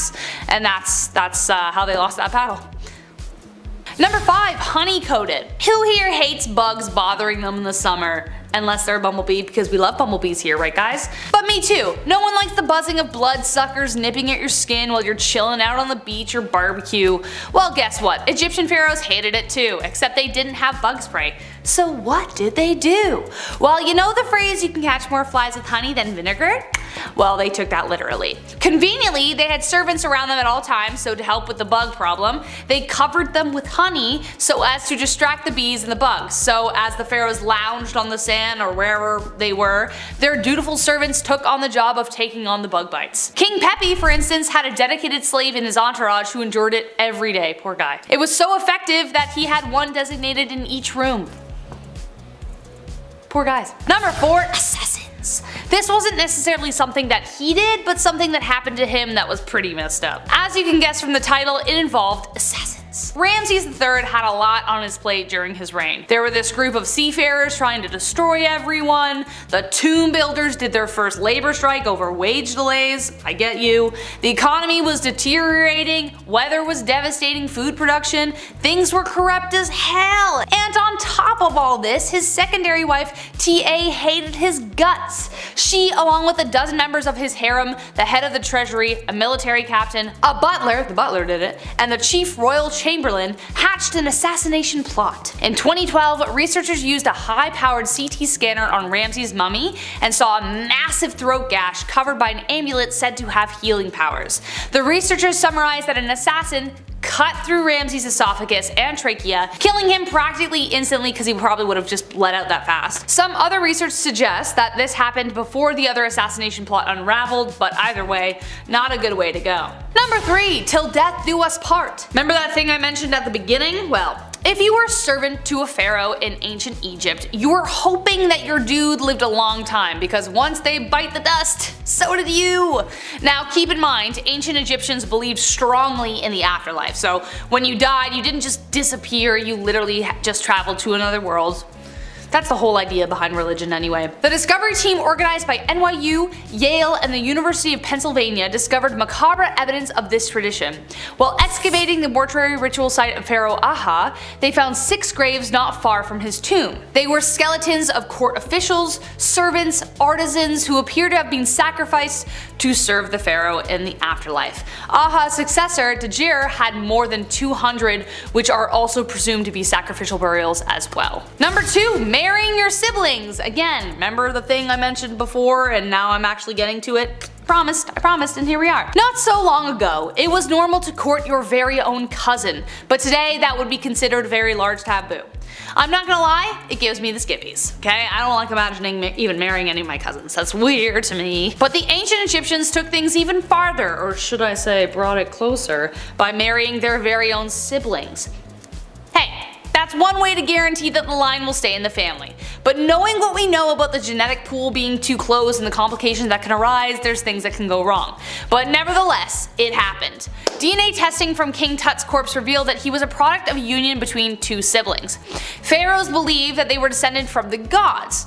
Therefore, keeping it in the family was crucial in maintaining that bloodline. King Tut even married his own half-sister, same dad, when he was just 10 years old. However, generations of inbreeding resulted in a bone disease that got more severe each time. Cleopatra also married her own brother as well. That was a whole thing, and then she met Caesar and that whole thing we talked about, yeah, that thing. Let's move on. Number 1, Akhenaten. One of the most polarizing figures in Egyptian history, Akhenaten tried to get rid of religion and as a result they got rid of him. Akhenaten earned the title Heretic King, and a recent discovery has revealed that his deeds might have been a lot darker. Akhenaten came to power in the 1350s and reigned for around 17 years. He is known for creating a new religion surrounding Aten, who was generally represented as a sun disk. Sometime around his 4th year, he started sending out agents to erase names and images of certain gods from existing texts and monuments. Around the 5th year, he claimed to discover the location of the new royal city and moved Egypt's capital from Thebes to Akhetaten, today known as Tel El Amarna. There, his people suffered greatly under slave labor, with bodies being uncovered younger than 20, many with bones broken, spines broken, along with evidence of severe malnutrition. When the pharaoh finally passed, his tomb remained unfinished and his name was stricken from the history books. At least now, we can see why. Kicking off the list at number 10, got a passport. Ramses II is known as one of the greatest ancient Egyptian rulers of all time. He was called Ramses the Great, so that's a good sign already. At a young age, he fought in harsh battles to protect the borders of Egypt, and during his reign, the Egyptian army reached 100,000 men. That's a pretty large army. He was later referred to as the Great Ancestor, and it didn't take long for Ramses II to declare himself a god. It's always fun being like, hey, by the way, I'm a god now. That's how cool I am. 30 years into his ruling, Ramses was ritually turned into an Egyptian god. It was a formal thing, though it wasn't until 3,000 years later until Ramses would truly soar through the skies. He was buried in his treasure after 96 years of living, and in 1974 he finally started to show signs of aging. Not too bad. He went from being on display to being sent to Paris to get a glow up, to preserve the king's body even longer. Instead of being listed as luggage on the way to Paris, the pharaoh was given an official Egyptian passport for the commute. The government gave a mummy a passport. This is like the first 5 minutes of a horror film. Under occupation, it even said king. And there was even a small disclaimer noting that he was in fact still dead. You can never be too sure, Number 9. Baboon tattoos. Ancient Egyptians worshipped animals. This is common knowledge now at this point. We've heard about their love towards cats, which I'll explain later on, but what about baboons? Yeah, they were pretty important pieces to this ancient puzzle as well. Some mummies were found with tattoos of baboons on their bodies. Now, one of the most strange things that pharaohs did back in ancient Egyptian days was train baboons to make arrests. Imagine stealing a pair for your family and then 4 baboons start doing parkour chasing you down. That's so alarming. I would just throw it and be like, please stop! You're so scary and strong. They trained baboons to pick fruit, they trained them to make beer, and they also trained them to entertain. Yeah, these baboons were the life of the party. Their dance moves alone would be reason enough to tattoo one on my arm. So you know what? I get it. Get a Harambe tattoo. I'm like, I see it. I see the similarities. Number 8. Worship dung beetles. So worshipping a baboon that dances and makes holiday ales, yeah, I can see how one would worship such a creature, that makes sense. But pharaohs also worship dung beetles, and their reasoning may surprise you. Dung beetles, also known as scarabs, are the only species in the entire world that follows the Milky Way naturally. Animals are born with natural instincts. Sea turtles race to the sea, these guys follow the cosmos. It's pretty wild. It's one thing to follow the sun naturally because it gives off warmth. Sunflowers will literally turn their head to find the sun, which is super creepy, but it's beautiful. These insects would follow the line of the Milky Way and then roll their poop towards it. They'd be like, hello Milky Way, and they just... Hieroglyphs of these beetles are seen all over. Like near the sacred lake at the Temple of Karnak, for example, there's a massive scarab monument. And today, if you walk around it 9 times, you get good luck. And don't worry, you don't have to roll any droppings at the same time. Don't get dizzy, that's all, it's the only rule. The scarab is there to represent the god Khepri, which ancient Egyptians believed was the sun. I grew up thinking the sun was a baby, but that's because I watched Teletubbies, so, you know, depends. Number 7, surprise each other. Cleopatra and Julius Caesar were a pretty beneficial couple, to say the least. Cleopatra would use Caesar's armies, which in turn would allow her to rule Egypt, while Caesar was eyeing down Cleopatra's extreme wealth. They were the perfect pair. She was able to financially support Caesar enough for him to return to power back in Rome, but how did such a perfect pair meet in the first place? Did Cleopatra swipe right? No. Well, a then 52-year-old Julius Caesar visited the much younger Cleopatra, so she then sent a surprise gift to his chambers. She got her crew to roll her up in a carpet or bed sheets, it's not really confirmed, something along those lines, and then delivered her to his door completely nude. He unraveled a naked Cleopatra and he's like, okay, hello. That's pretty impressive. Cleopatra was down for fun surprises. While we don't recommend this as an approach ever, it's one worth mentioning on our list. Number 6, gender reveal parties. We've all seen those videos. A guy goes to hit a baseball, he misses it, the baseball breaks and there's pink dust all around his feet and he starts crying. It's wonderful. Gender reveal parties were quite popular, you know, until they started lighting wildfires. But back in the day, Egyptians had a pretty interesting method for predicting the gender of a newborn. Instead of peeing on a pregnancy test, you would have to use wheat and barley seeds instead. Depending on how those barley crops grew, they could accurately predict the sex of the child. They were right 85% of the time, which is quite impressive back in the day. We went from watering crops to burning them. Hashtag, it's a boy. Number 5, space knife.